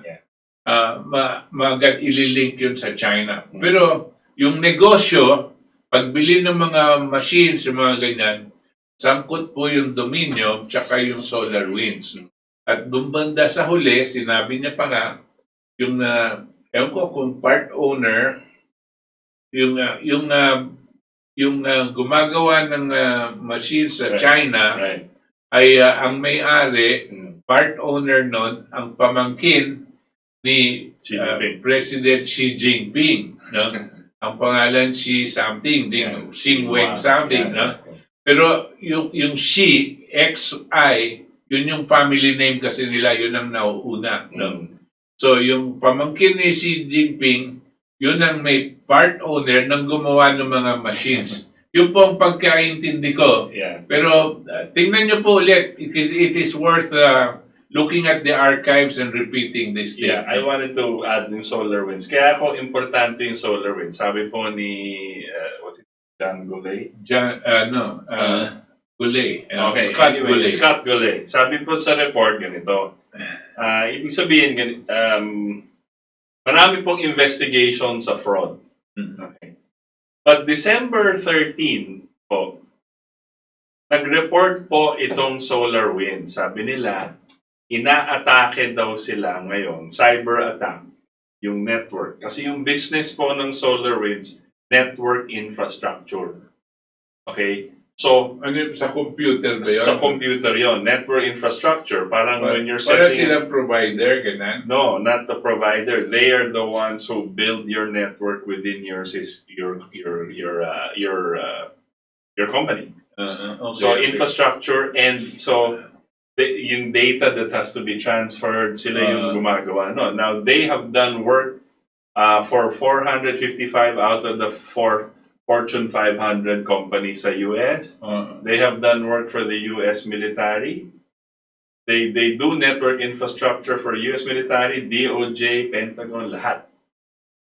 So masalimuot po yung tsaka comprehensive ang kanilang kliyente. Oo, malawak. So kailangan po dun sa network infrastructure, hardware and software is network security.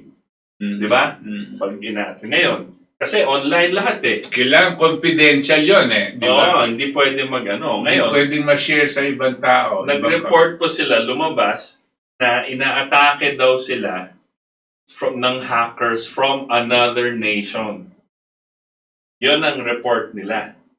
So they discovered that somebody from another country was... yes, parang they were trying to stop it. And they have to tell the US government kasi kliyente nila yun. So they have to tell, inaatake kami. So anong klaseng attack? Hindi po natin alam. Hindi po tayo hacker or software engineer. Pero inaatake na sa cyber attack. So nag-alarm sila. So then the next day, remember po, nag-mention rin si Scott Goulet na ni-raid po yung offices ng SolarWind the next day. Okay, ng Texas Marshals, Texas Rangers, and all of these other FBI. Pagkatapos na ng report na ina-attack kasi kailangan may alarm, may parang warning, oy, ina-attack kami ha. So, the only way to defend daw is to disconnect.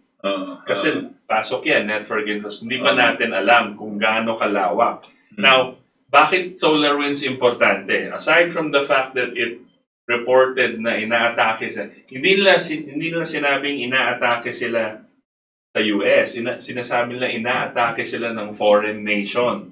Ng hacker from another nation. From another nation. Yan ang statement nila. Hindi within the US. Right. So that's alarming kasi sekreto yan ng US. Parang napapanood natin sa mga movies. Ginagawa daw. So he had to set an alarm, ni-raid the next day. Sino ba tong SolarWinds? SolarWinds is used by Dominion. And there's a connection with Dominion, and that means Smartmatic. So Dominion, also, there is a connection nga, sabi ni Chairman, to investors from around the world, including China, and including related to the Chinese Communist Party. Communist Party. Palawak po itong... Yung CPP, China Communist Party. Communist Party of China. So, Chinese Communist Party. So, yun yung leadership po ng China. Lahat po ng companies kasi na nag-invest ang China sa US is really under the Communist Party of China. Kasi po, yung setup nila. State-owned yan State-owned. So, they invest in many companies. So, parang dito, di ba? Ang dami ng propetesa nag-invest in China dito. So, partly doon. Medyo maano yung data Saka medyo maano yung mga computer Hindi to physical Ano to Software Software may papasukan lang yan, tapos kukuha ng information, di mo alam Parang yung bangko, di ba, nawawala yung ATM nyo. Yung mga hacker, kaya yan, di ba? So this is what's happening. So may konting, talaga may nangyayari behind the scenes. And what... At ang, di ba, ito, sinasabi din ni Scott Goulet, na ang si Presidente Trump, alam na ito, yes.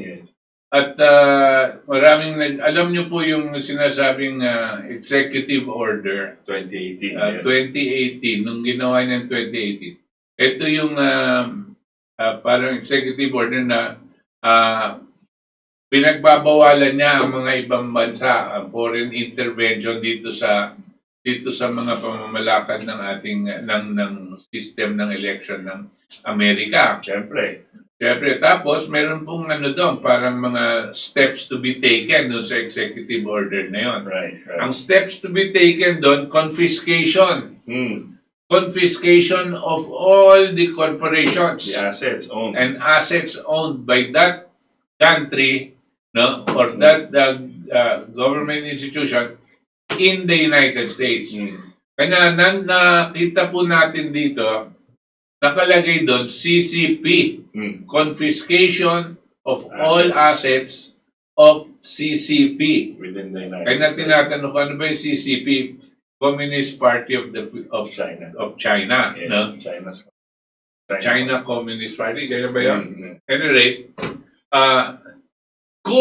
kasi ang kanilang natututukan ang mga koneksyon, Yung connection ng Dominion, connection nila sa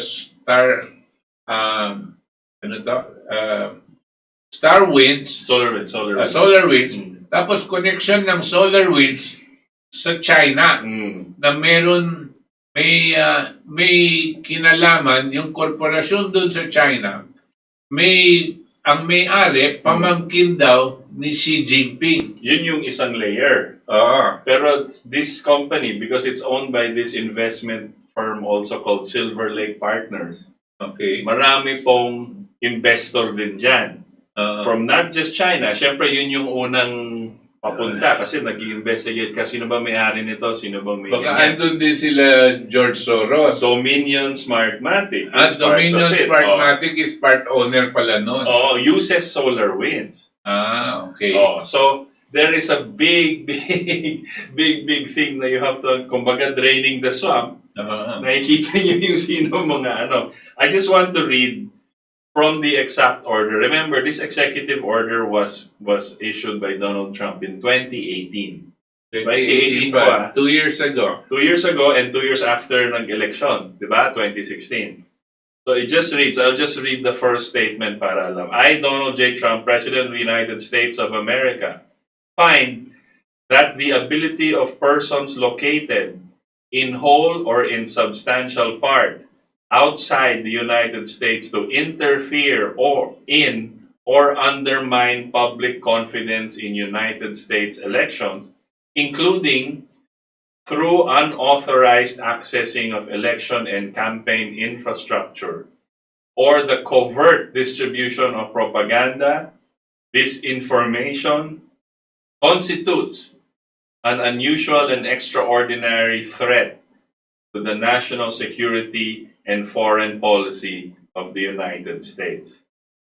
Although there have been no evidence so far, This was in 2018. 2018 pa, of a foreign power altering the outcome or vote tabulation in any United States election. Foreign powers have historically sought to exploit America's free and open political system. Okay? So, Pati British yan, gumagawa that's yan. exactly who has done that before. Who else have done that? Ang British. Okay? In recent years, the proliferation of digital devices and internet-based communications has created significant vulnerabilities and magnified the scope and intensity of the threat of foreign interference, as illustrated in the 2017 Intelligence Community Assessment. I hereby declare a national emergency to deal with this threat. So this was of course, it goes more, no? Pwede niyong basahin yan online. Whitehouse.gov. Anong executive order yan? Executive order on imposing certain sanctions in the event of foreign interference of the United States election. September 12, 2018. So parang alam na ni Trump na. Kita nyo, ang foreign, wala po siyang sinasabing Yes. ano yan, pangalan ng kung sinong bansa. No? This was in 2018. But he was referring to historical efforts by other countries to intervene or to interfere in the U.S. electoral process.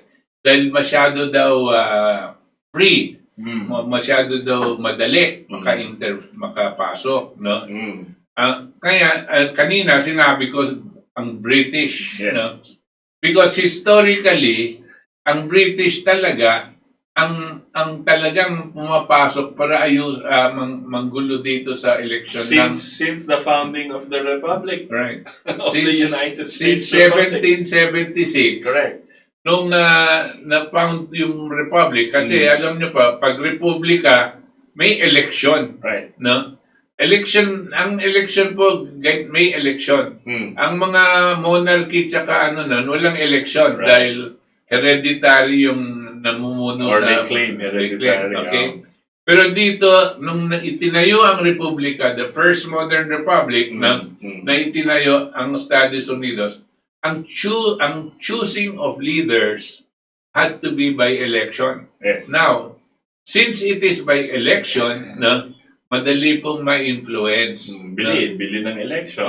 Pera, ganyan. Yeah. At tinan niyo po yung atin, ang dali-daling influence sa may pera. Pero, di ba po? Yeah, significant nga ang sinabi niyo about the British. And then, patuloy-tuloy. And every palaging sigurado they're trying. Yes. Ngayon, gusto ko lang let's devote a little time to this, Indos. Yeah.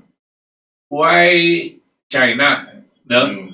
Why is China? Walang mention of British dito. Walang mention of... Siyempre, alam natin, Dominion. Si Mark Malloch Brown is a British citizen and Dominion is a British company.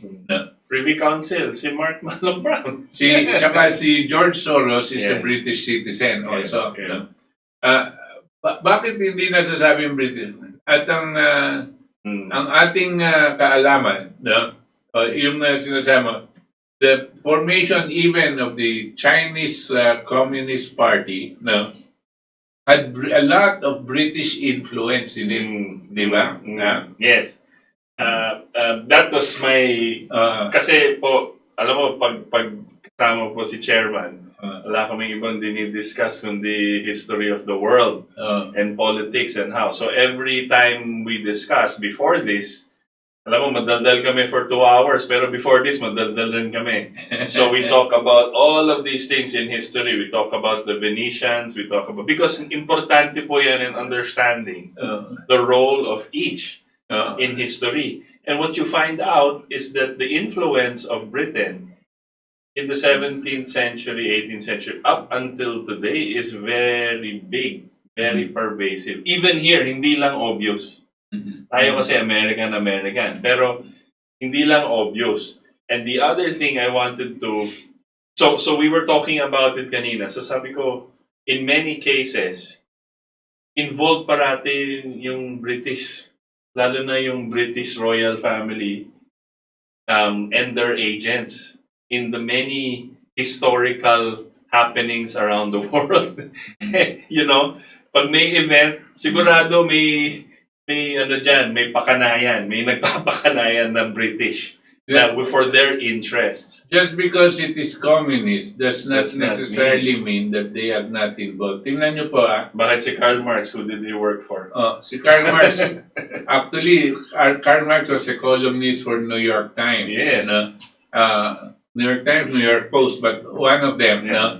and he was also British, si Karl Marx. Yeah. And he was studied in London. And worked for the East India Company. Worked for the East India Company, which is a British multinational. Yes. Nakikita niyo po malalim ang mga ang ano ng mga British. Tapos tandaan niyo po nagkaroon ng Opium War, no? Ang China tsaka yung British, Yes. no?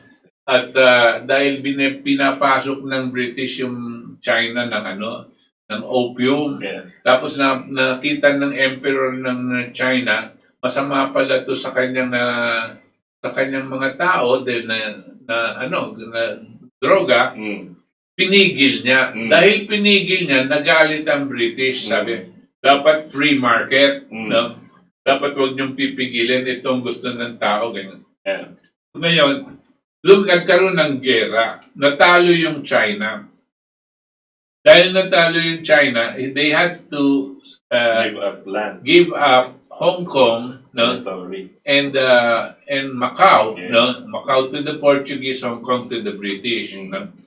But remember that didn't stop the British from influencing China, Right. and they could have very well been involved, no, in toppling the Yes. leadership of China Of course. para ipasok nila si Mao Zedong, thinking that of course sila magtutulong dito, so sila ang may influence, no?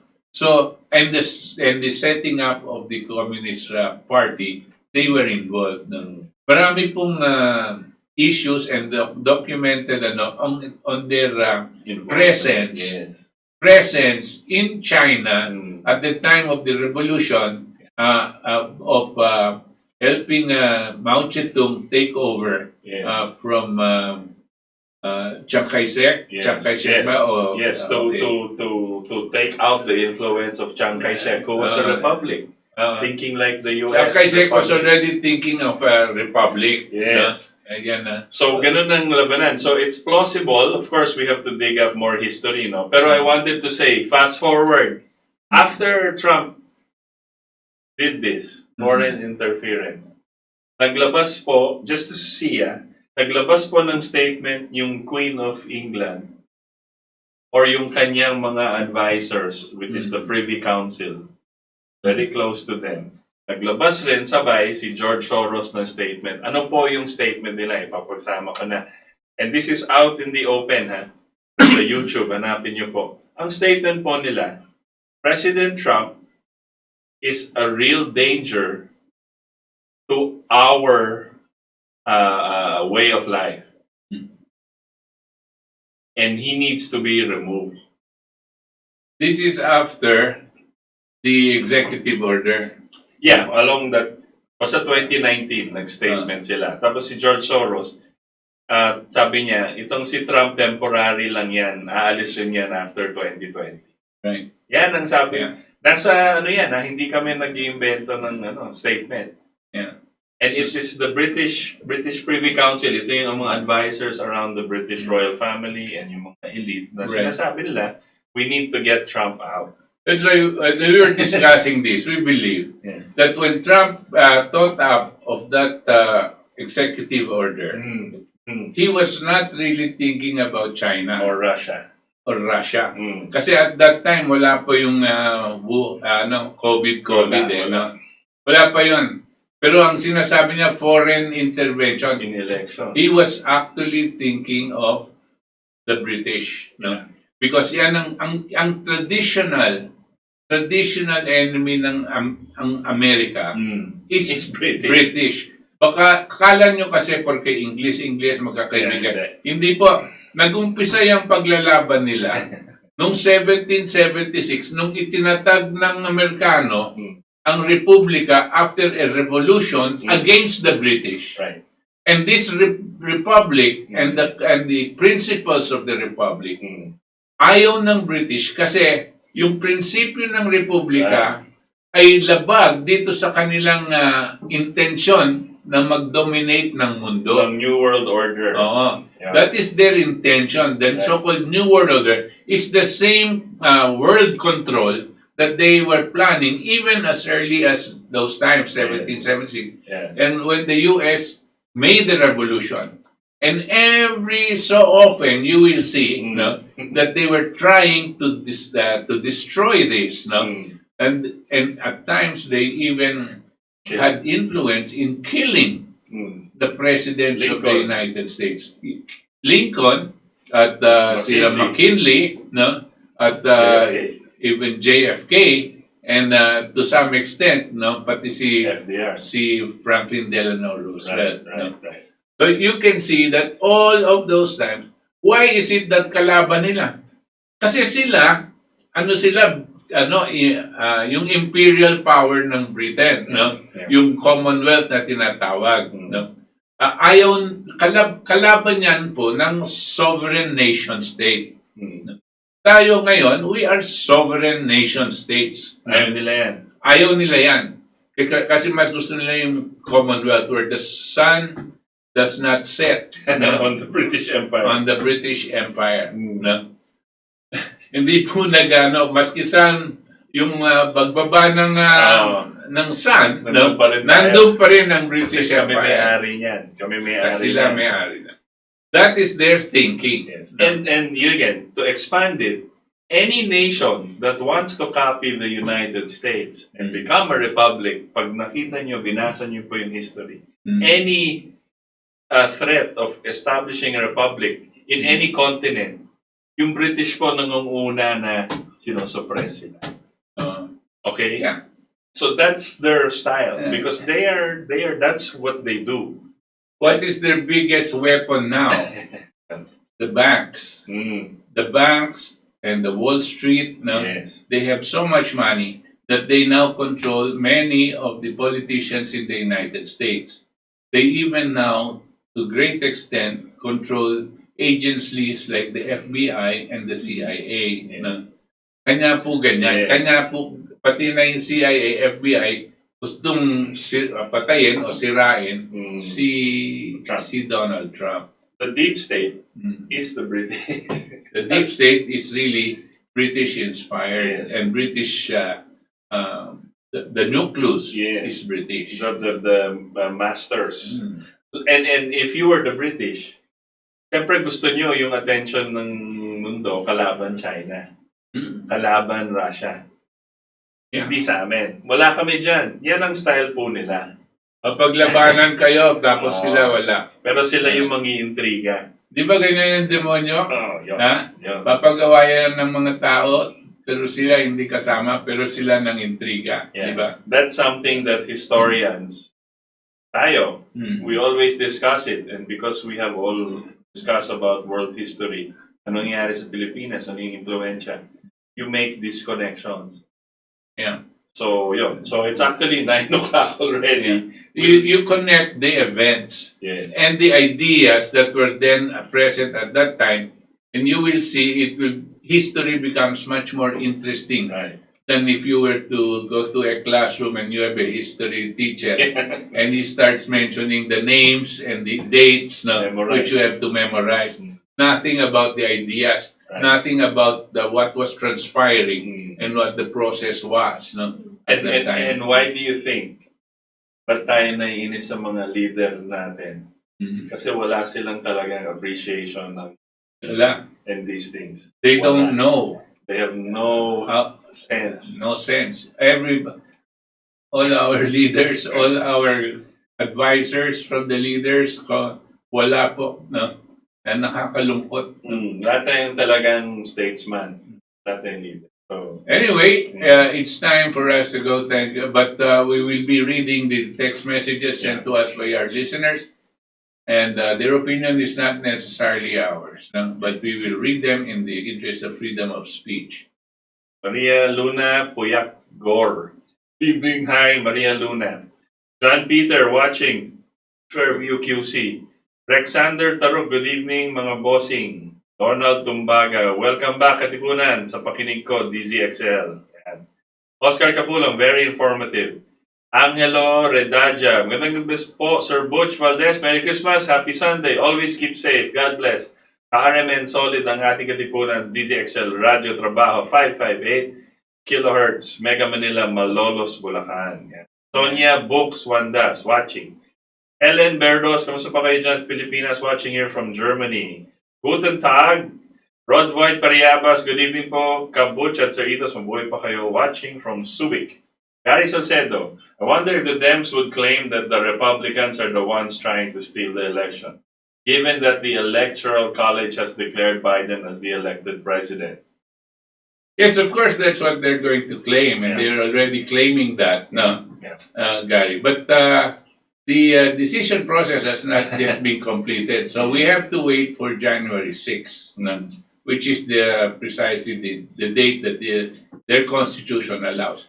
Yung kanina sinasabi, Gary, na meron electoral college na present, pero sinabi din, meron din electoral electors ang sinabmit ng mga Republicans, no? So there were two groups now that have been submitted, no? And the ones that will be deciding this, no, will be the Congress. Yes. So it's not true that the Electoral College has officially declared. No. But they're claiming it, as they always do. Yeah. Sunny KDP Paranaque. Sir Butch and Itos, good evening mo po. Mga katipon, mahalaga ang bawat sandali upang walang masawi sa atin, mga kababayan, dahil sa pandemic na COVID-19. Mahalaga ang bakuna upang labanan natin ang virus. Ba't hanggang ngayon wala pa tayong bakuna? Mas inuna pa ang mga opisyalis ng gobyerno na turukan to sino mga may kasalanan, mga pabaya, sinungaling, konsentidor ang gobyerno sa mga kaalyado. Kaya kahit may kasalanan, walang napaparusahan Huwag natin baliwalain to. Kung ganito pa rin ang pamamalakad sa susunod, ganito na lang tayo habang panahon. Christopher Cruz, President, mahina signal FB Live dito. Sa radio na lang makikinig. Keep up the good work, mga katipon. Right. Jose Lavin, advance Merry Christmas, Sir Butch Itos. Advance, Jose. Arok Alip, why is YouTube censoring the host's words? First video played.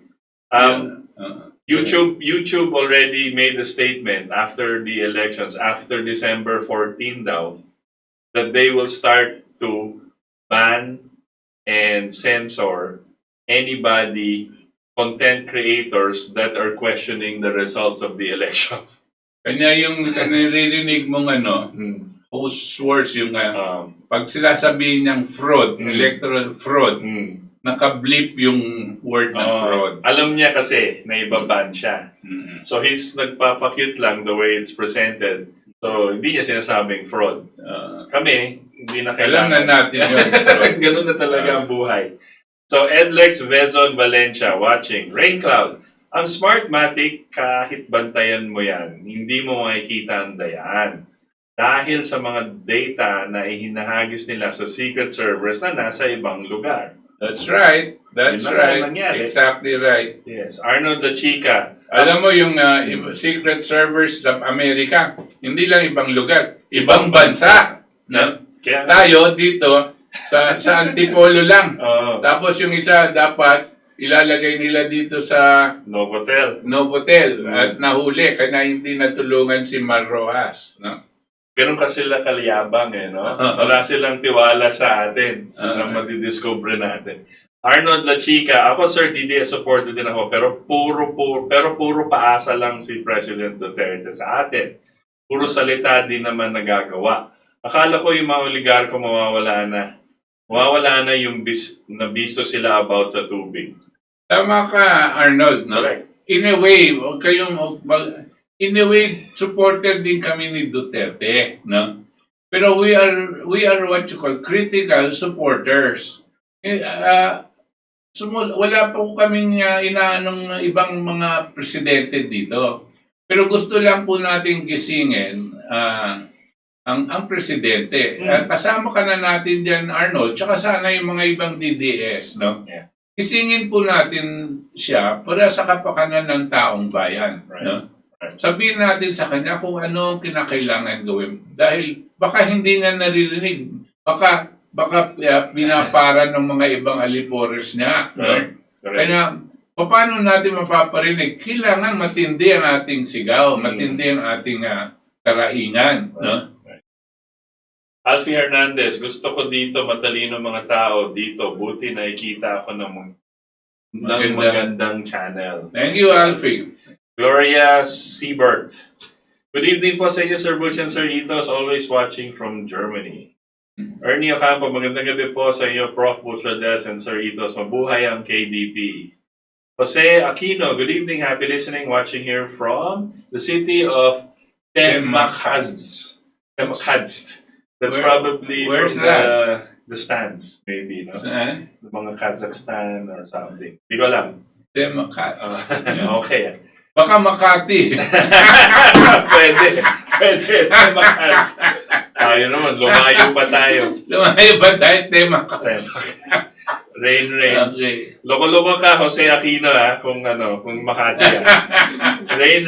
Hindi, nagpapatuwa lang siya. Hindi, I know.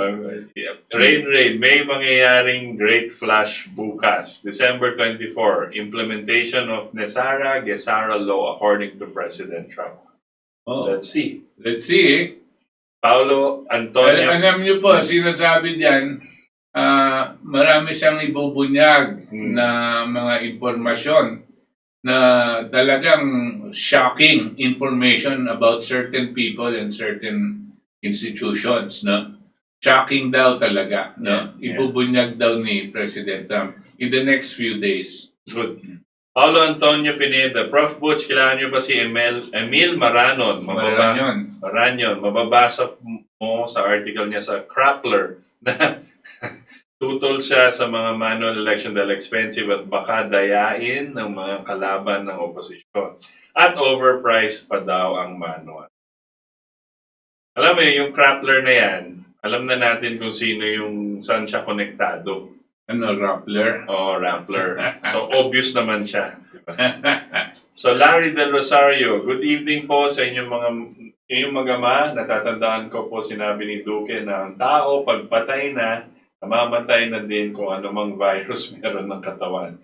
Ang nasabing bangkay, pero bakit pinasusunog ka agad ng katawan? Tama po kayo, para walang ebidensya. That's right. Obvious na no? Rogelio Cuenza, gusto lang kontrolin ng mundo kung saan nangyayari na. Natakot ang mga tao. That's right. Yep. Christopher Cruz, no to mandatory vaccination and yes to reopening of our economy. Correct. Jeremy Salvador, wala po audio. Okay na po, meron na audio. Hindi ko po alam kung ako lang wala audio kanina. Oh, that's good. Jane Valdes, political genius po si Tatay Digong. Kaya magaling magpaikot, dapat tayo magmasid at makiramdam. Diyos lang po mapagkakatiwalaan natin sa mga panahon. The devil is the expert of deception. Tama. Rain. Mga sir, nabalitaan niyo ba kung nabakuhan na si Pfizer? Nabakunahan ng Pfizer na nurse si Tiffany Dover para sa trial. Makaraang minuto lang nahimatay at tinatago ang ebidensya na namatay na siya. Namatay na ba siya? Tama. Yun din ang balita ko, Rain.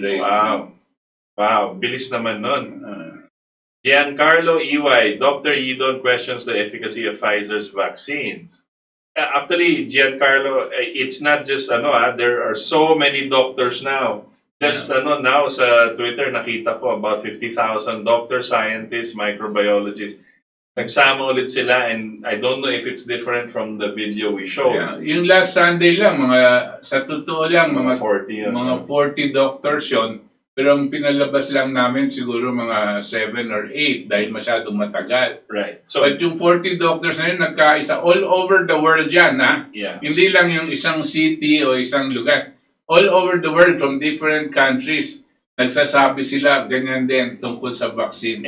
Now pa lang kasi, yung mga 50,000 na to, strong, nakita ko po, ang sinasabi nila, against sila sa lockdown. Kasi may bago na namang lockdown na pinupush sa mundo.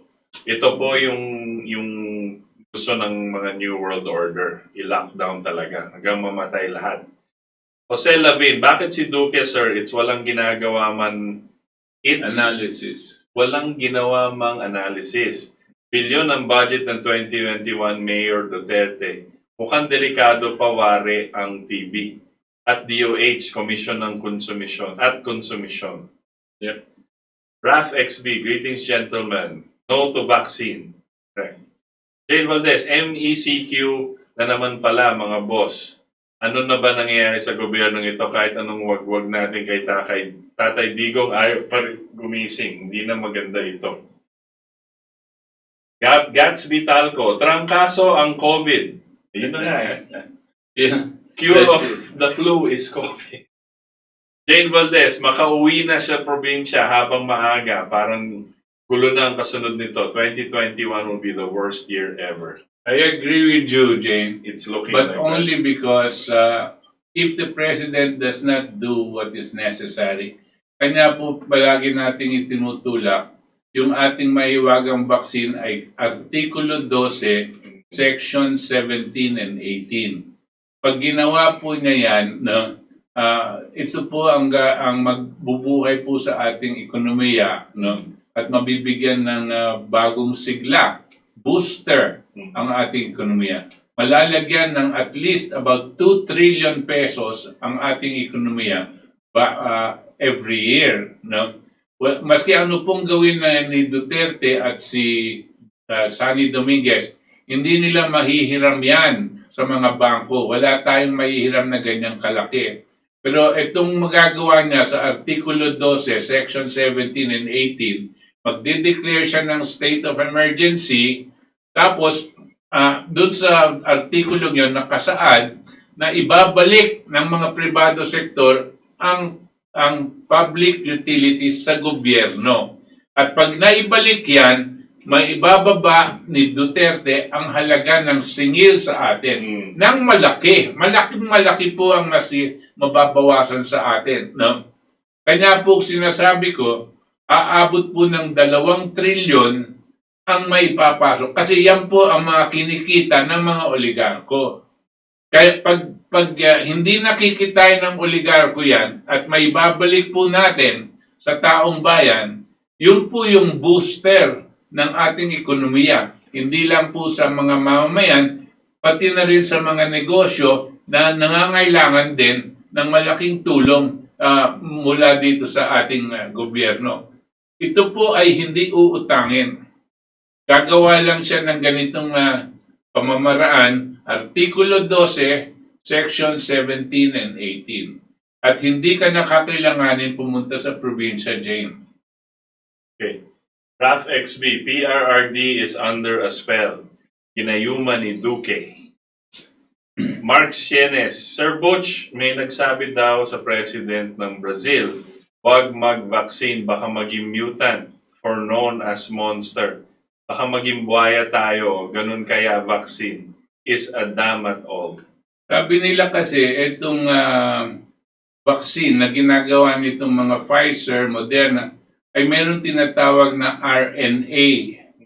Yung RNA po, ang meron tayo DNA. Yung R po, ang isasaksak nila para palitan po yung DNA natin.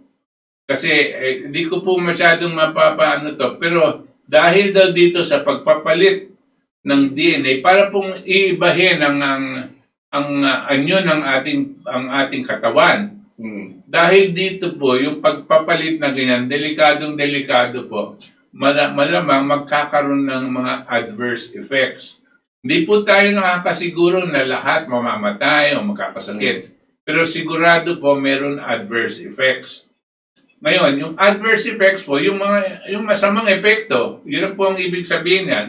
Ngayon, kung magpapabakuna tayo at natamaan tayo ng masamang epekto, sino po ba ang maihahablan nyo? Wala po. Wala. Hindi kayo makakahablan ng gobyerno, ang pharmaceutical company, o yung doktor na natumurok sa'yo. Hindi nyo maihahabla yan. Ganyan po ang masamang sitwasyon. Kaya po kami, ang sinasabi namin, kinakailangan, unang-una, kailangan lahat sila sa gobyerno ang magpaturo kasama ng kanilang mga pamilya. Saka lang natin mapapag-isipan kung magpapaturok tayo o hindi. It is still our choice. Should be our choice. Wala pong mandatory, wala pong pilitan yan. Virginia Malonzo, nabalitaan niyo pa po yung nurse na passed out on live TV after nung bakunahan. Then meron kumakalat social media ngayon na namatay na daw. Don't know if that's true yet, yung namatay. Pero totoo yung nasa live TV siya, pinipicturan, tapos nahimatay siya nung naturukan. Yes. So, let's see. Hindi mo kasi kung ano yun. No? So, Ronel Bautista, gagong gobyerno, sila ulong nilagay nating leader. Di naman natin agad-agad sasabihin ng mga ganyan, Ronel. No? At ngayon, wala tayong ibang leader kundi siya. Kaya magtulungan tayo. Magtulungan tayo para matulungan din ng leader. Para magising. No? Mark Chenes, ang tawag dyan, sir, build bad, better. Bitter. Bitter. Kasi nalalamon tayo sa kadiliman. Tama. That's better than what they put out. Mark Chenes, how about Sputnik sa Russian vaccine? Yan nga ang natin. Tatandaan niyo po, I don't know if you remember, I interviewed the ambassador of Russia when he was still here. Si Gobayev, si Ambassador Igor Gobayev. Nung nandito siya, kailan lang yon, di ba? Last year. At noon, last year pa, nung pumasok na itong COVID na ito, sinabi niya, ang Russia daw gumagawa na ng vaccine. At ino-offer niya, kung gusto natin, pag ready na yung vaccine ng Russia, yan Sputnik na yan, kung gusto natin, ibibigay niya daw sa atin na libre. No? Bibigay daw sa atin ng Russia na libre, hindi yung ambassador. At kung gusto pa natin, magtayo ng isang factory ng vaccine dito, tutulungan daw nila tayo. No? Yan yung Sputnik, yung tawag nilang Sputnik na vaccine, offer ng Russia sa atin. Alam niyo ba, hindi pinapansin ni Duque yan. Alam niyo kung bakit? Libre. No? Ayaw nila ng libre. No? At marami nang gumagamit nito. Ang balita ko, ang Vietnam, ang iba-iba pang lugar, no? Gumamit na niyan. Pati yata yung ilang lugar sa India, gumamit na rin ng yung Sputnik. And of course, Russia, yan ang ginagamit ng Russia. Pero hindi natin nababalitaan kung gaano ka grabe yung kanilang COVID epidemic doon sa kanilang mga bansa. Dahil siguro, hindi ganyan kaseryoso. No? Angelo Solano, Luciferase ang may sangkap daw bakuna na mRNA, altered DNA, parang sa panahon ni Noah's time. History repeats itself. Ayaw ko niyan. Sa FIA na lang po mga sir. Pure po siya. Yung FIA si Pabunan. At ang sinasabi nila, yung vaccine ni Pabunan, local po natin yan, kay Dr. Pabunan, ginagamit na daw sa Indonesia. Mark Shenes, damn all COVID-19 vaccine, dapat yan. COVID-19 vaccine para masarap kainin. Tama. You don't need a vaccine when you're 99% recovery. Raf XB, when the so-called mutated COVID arises, the first generation of vaccines will no longer work. Mind you, did it work at all? What's next? Na nga, they will continue this. Gats Vitalco, gutom ang sakit ngayon. Correct. Exactly. The cure is worse than the disease. Ika nga ni Trump.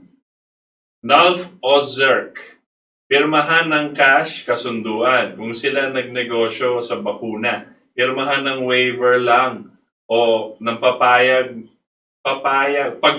ng sarilinin mo na lang. Sarilinin mo na lang ang pagpapagamot o pagpapalibing sakaling pumalpak ang vaccine nila. Yeah. Rose Nalda, na-hypnotize si President Duterte. Kasi pag meron komento ang tao kay Duque, pinagtatanggol niya ito. Virginia Malonzo, dapat si PRRD ang managot kapag may narinig na masama sa mga babakunahan. Dahil sila ang nagtutulak nito sa mga tao, pati yung mga alapores. Yun na nga. Ruth Groot, mabuhay po mga katipunero.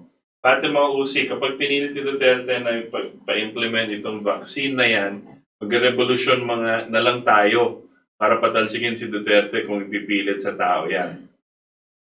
Anon. Sabi ni Duque, bumaba daw ang kaso ng measles, 90%. Meningitis, 50%. Encephalomyelitis, 60%. Dengue, 77%. Bumaba. Wow, typhoid, hepa, cholera dahil sa minimum health standards. Gago ba siya? Halatang ginawang COVID? Yun na nga. Yung COVID umakyat, pero ito lahat bababa. Gusto sabihin, ang gamot dito sa meningitis, dengue, lahat yan, ang gamot dyan, COVID. Kagaguhan talaga yun. Oo, nakikita na natin. Ginagago tayo, no? Oo. Jane Valdes, dyan sasablay si Tatay Digo pag ginawa niyang mandatory yan. Talagang gulo yan. Tama ka, Sir Butch, sila dapat mauna. At ako mag-i-inject sa kanila. Kasi malay ba natin kung vaccine ang iturok ng DOH? Sa bagay, no? Hindi natin malalaman. Tama. Ruth Groot, totoong huwag mo kayo magpabakuna. Dapat si Duque unang ipabakuna at si Galvez. At ang mga pamilya nila, no? Para ano? Tsaka hindi natin alam, tama yun sino, baka kunwari lang nagpabakuna yung mga yan eh. No?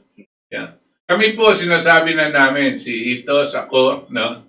At ang aking mga ibang anak, kasi yung mga iba, hindi ko po alam, hindi ko pa nasasabihan, wag na tayo magpabakuna. No? Magpalakas na lang tayo ng immune system natin, uminom tayo ng vitamin A, vitamin C, vitamin D, uminom tayo ng zinc, uminom tayo ng ano pa ba? Yung ibang vitamins na pampalusog, collagen plus, no?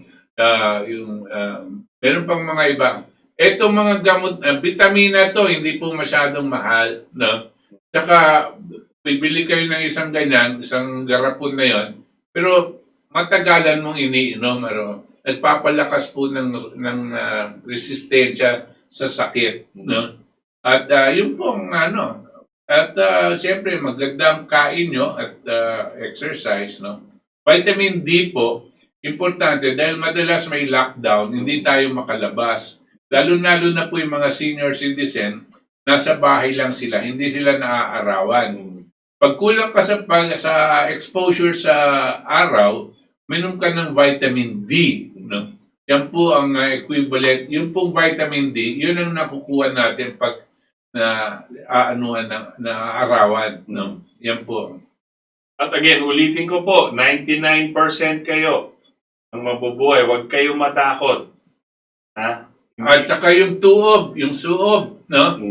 Alam niyo po, yung anak ko sa Amerika, ngayon nag-aaral doon, maging isang ministro ng sekto. Sabi ko sa kanya, kung mahirap bumili ng mga gamot diyan o kung ano man at may naramdaman ka na parang trangkaso o kung ano man, maski na yung parang COVID, mag-tuob o suob. Tapos tinuro ko po sa kanya yung mainit na tubig, pakuluan, no? At pagkatapos, lagyan din ng asin, tapos magtuog ng tuwalya, tapos mag-inhale. Kasi yung virus ayaw ng mainit, no? Yung maski na yung trangkaso, Gawin nyo po pag may trangkaso kayo, meron kayong sipon o ubo, gawin nyo po yun. Ang laking ginhawa po. At nawawala po yung sakit. Ruth Groot, totoo, wag ka po kayo mapabakuna. Dapat si Duque una. Bakuna at si Galvez. Rogelio Damaso, Sir Butch at Citus, bakit po ganyan ang layunin ng government natin, si President Duterte? Hindi niya alam mga sinasabi niyo. Kasi gusto ng mga oligarchs, depopulation sa buong mundo. Tama.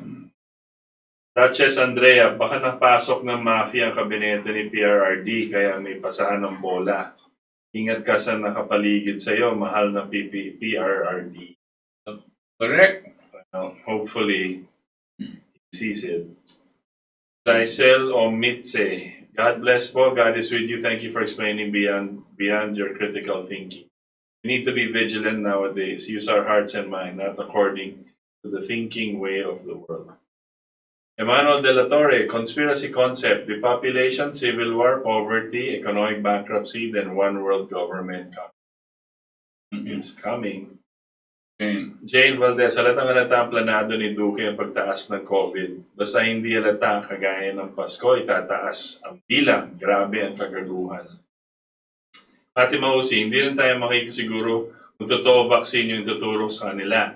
Kahit may A sila, baka lalabas lang sa gagawin ni Duque na godfather of mafia naman. Right. Ruth Groot, ayaw nilang solusyon. Gusto nila, gulo na lang ng mundo talaga. Cynthia Marian Cleo Aniceto, paano if matapos ang vaccine at yun pala ang lalong nagpapalaganap ng mga infect? We won't know. Wala. Patay na po tayo eh. Kaya wala na, di ba? Sino pang magko-complain? Jane Valdes ulit, ipaliwanag mo, Duque, kung bakit dumadami pa rin samantala naka-face mask at naka-face shield na lahat ng tao. Paano patatalsik ang laway, ha? Punyeta. Tama, Jane. Correct. Kung may vaccine, ba't kailangan ng mask? Ruth Groot, kailangan takin si Duterte sa bahay. Tanungin natin siya. Tanungin na siya. Stormy Savvy, lahat po yata ng sila sa DOH at WHO, hawak ng Big Pharma. Imagine in this time of crisis, nagagawa pa ng lokohin ng tao. Talaga, this is the time that they create the crisis para lokohin ng tao. Yeah, tsaka hindi po yata. Talagang kontrolado ng Big Pharma yan. Jane Valdes ulit, mode of transmission ay through droplet. Paano mo ipapaliwanag na nag-spread pa din lahat ng tao naka-face mask at face shield na? Opo ba kami, ha, Duque? Tama. Text mo siya, Jane. Emmanuel De La Torre, virus, vaccine, and pandemic are all demoralization strategy. Duchess Andrea, Emmanuel, well said. WHO kasali sa conspiracy theory kasi walang abiso sa lahat ng bansa at pinayagan ng China na may worldwide international flights kaya nagkalitsi-litsi ang buong mundo. Ruth Groot, kasabwatan na po pro si Mr. President Trump, hindi kasali kalaban ng mga oligarchs at Democrats. Emmanuel De La Torre, we need to be ready when it comes to worse. Only God is our Savior, not the government. Carlo Lasala Donato, ang mga nakakandara pa lang naman ng suot ng mask yung mga busalsal ang uso para maitago ang itsura nila. Rose Nalda, mga nandyan sa gobyerno, mga senador, congressman o women, sino man dyan sa gobyerno, ba't hindi sila napapag-usapan ng tungkol sa mga vaccine na yan? Lahat na sila dyan sa gobyerno ay pabor sila. Lahat sila kasi bayaran ng pharma. Kanya hindi sila makaangal. Nakakasiguro ko yan, karamihan dyan sa Senado tsaka sa Kongreso, bayaran yan, tumatanggap yan. Duchess Andrea, divide and rules, yan ang mindset ng mga Illuminati, I assume. But that is the policy of Britain. Divide and conquer as empire. Rose Nalda, marami mga Filipino hindi payag sa vaccine na promote nyo. Luciferice vaccine yan. Tama. Jane Valdes, lahat ng prophecies Book of Revelation nangyari na. Palagay ko hindi na mapipigilan ito. Dahil sabi ng Ama, kailangan mangyari ito bago ang wakas. Gabayan mo kami, Ama.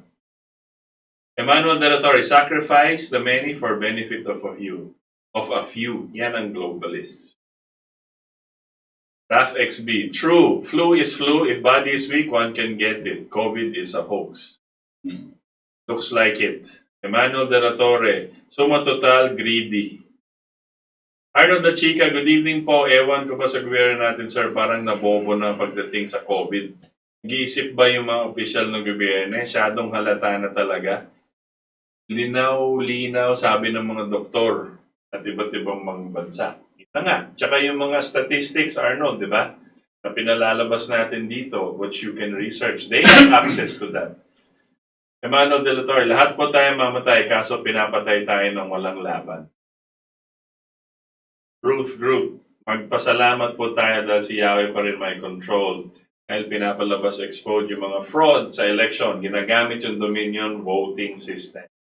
Duchess Andrea, useless yung lockdown na pinapahiran ng WHO dahil huli ng mga abiso at saka dumadami na wala ng lockdown. Arnold La Chica, wala namang isang official ng gobyerno nag-against about lockdown at protocol. Halos lahat ng official ng gobyerno member ng Mason.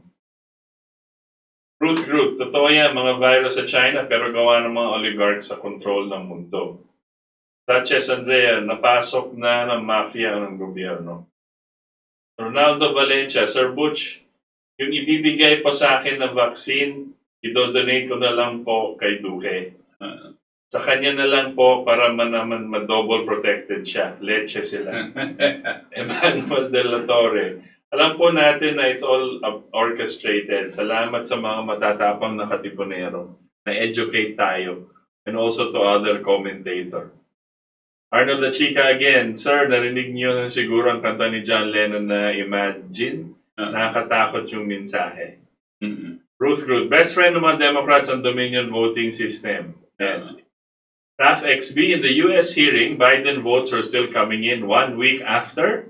Yes. January 6th, the tribunal will still decide the outcome of the election. That's right. Yep.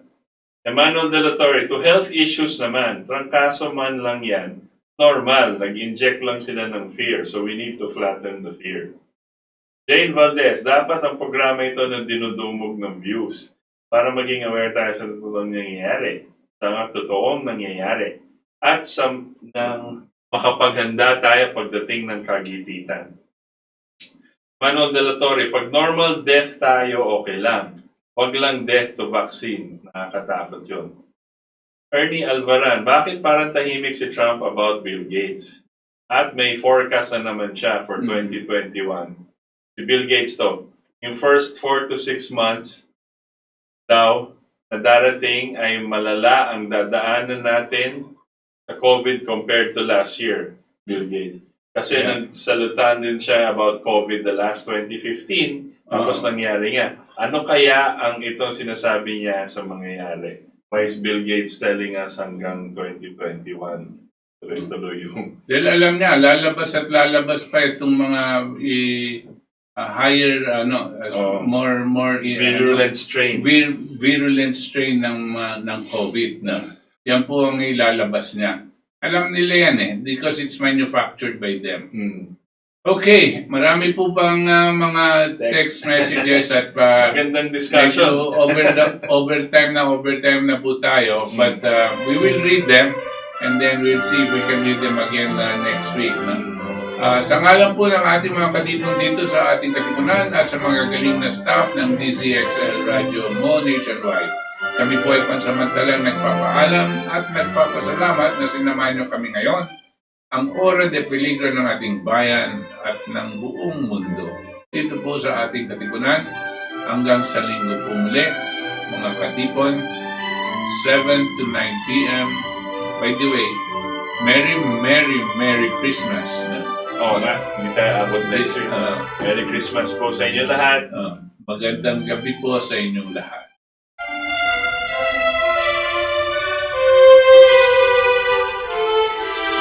Thank you.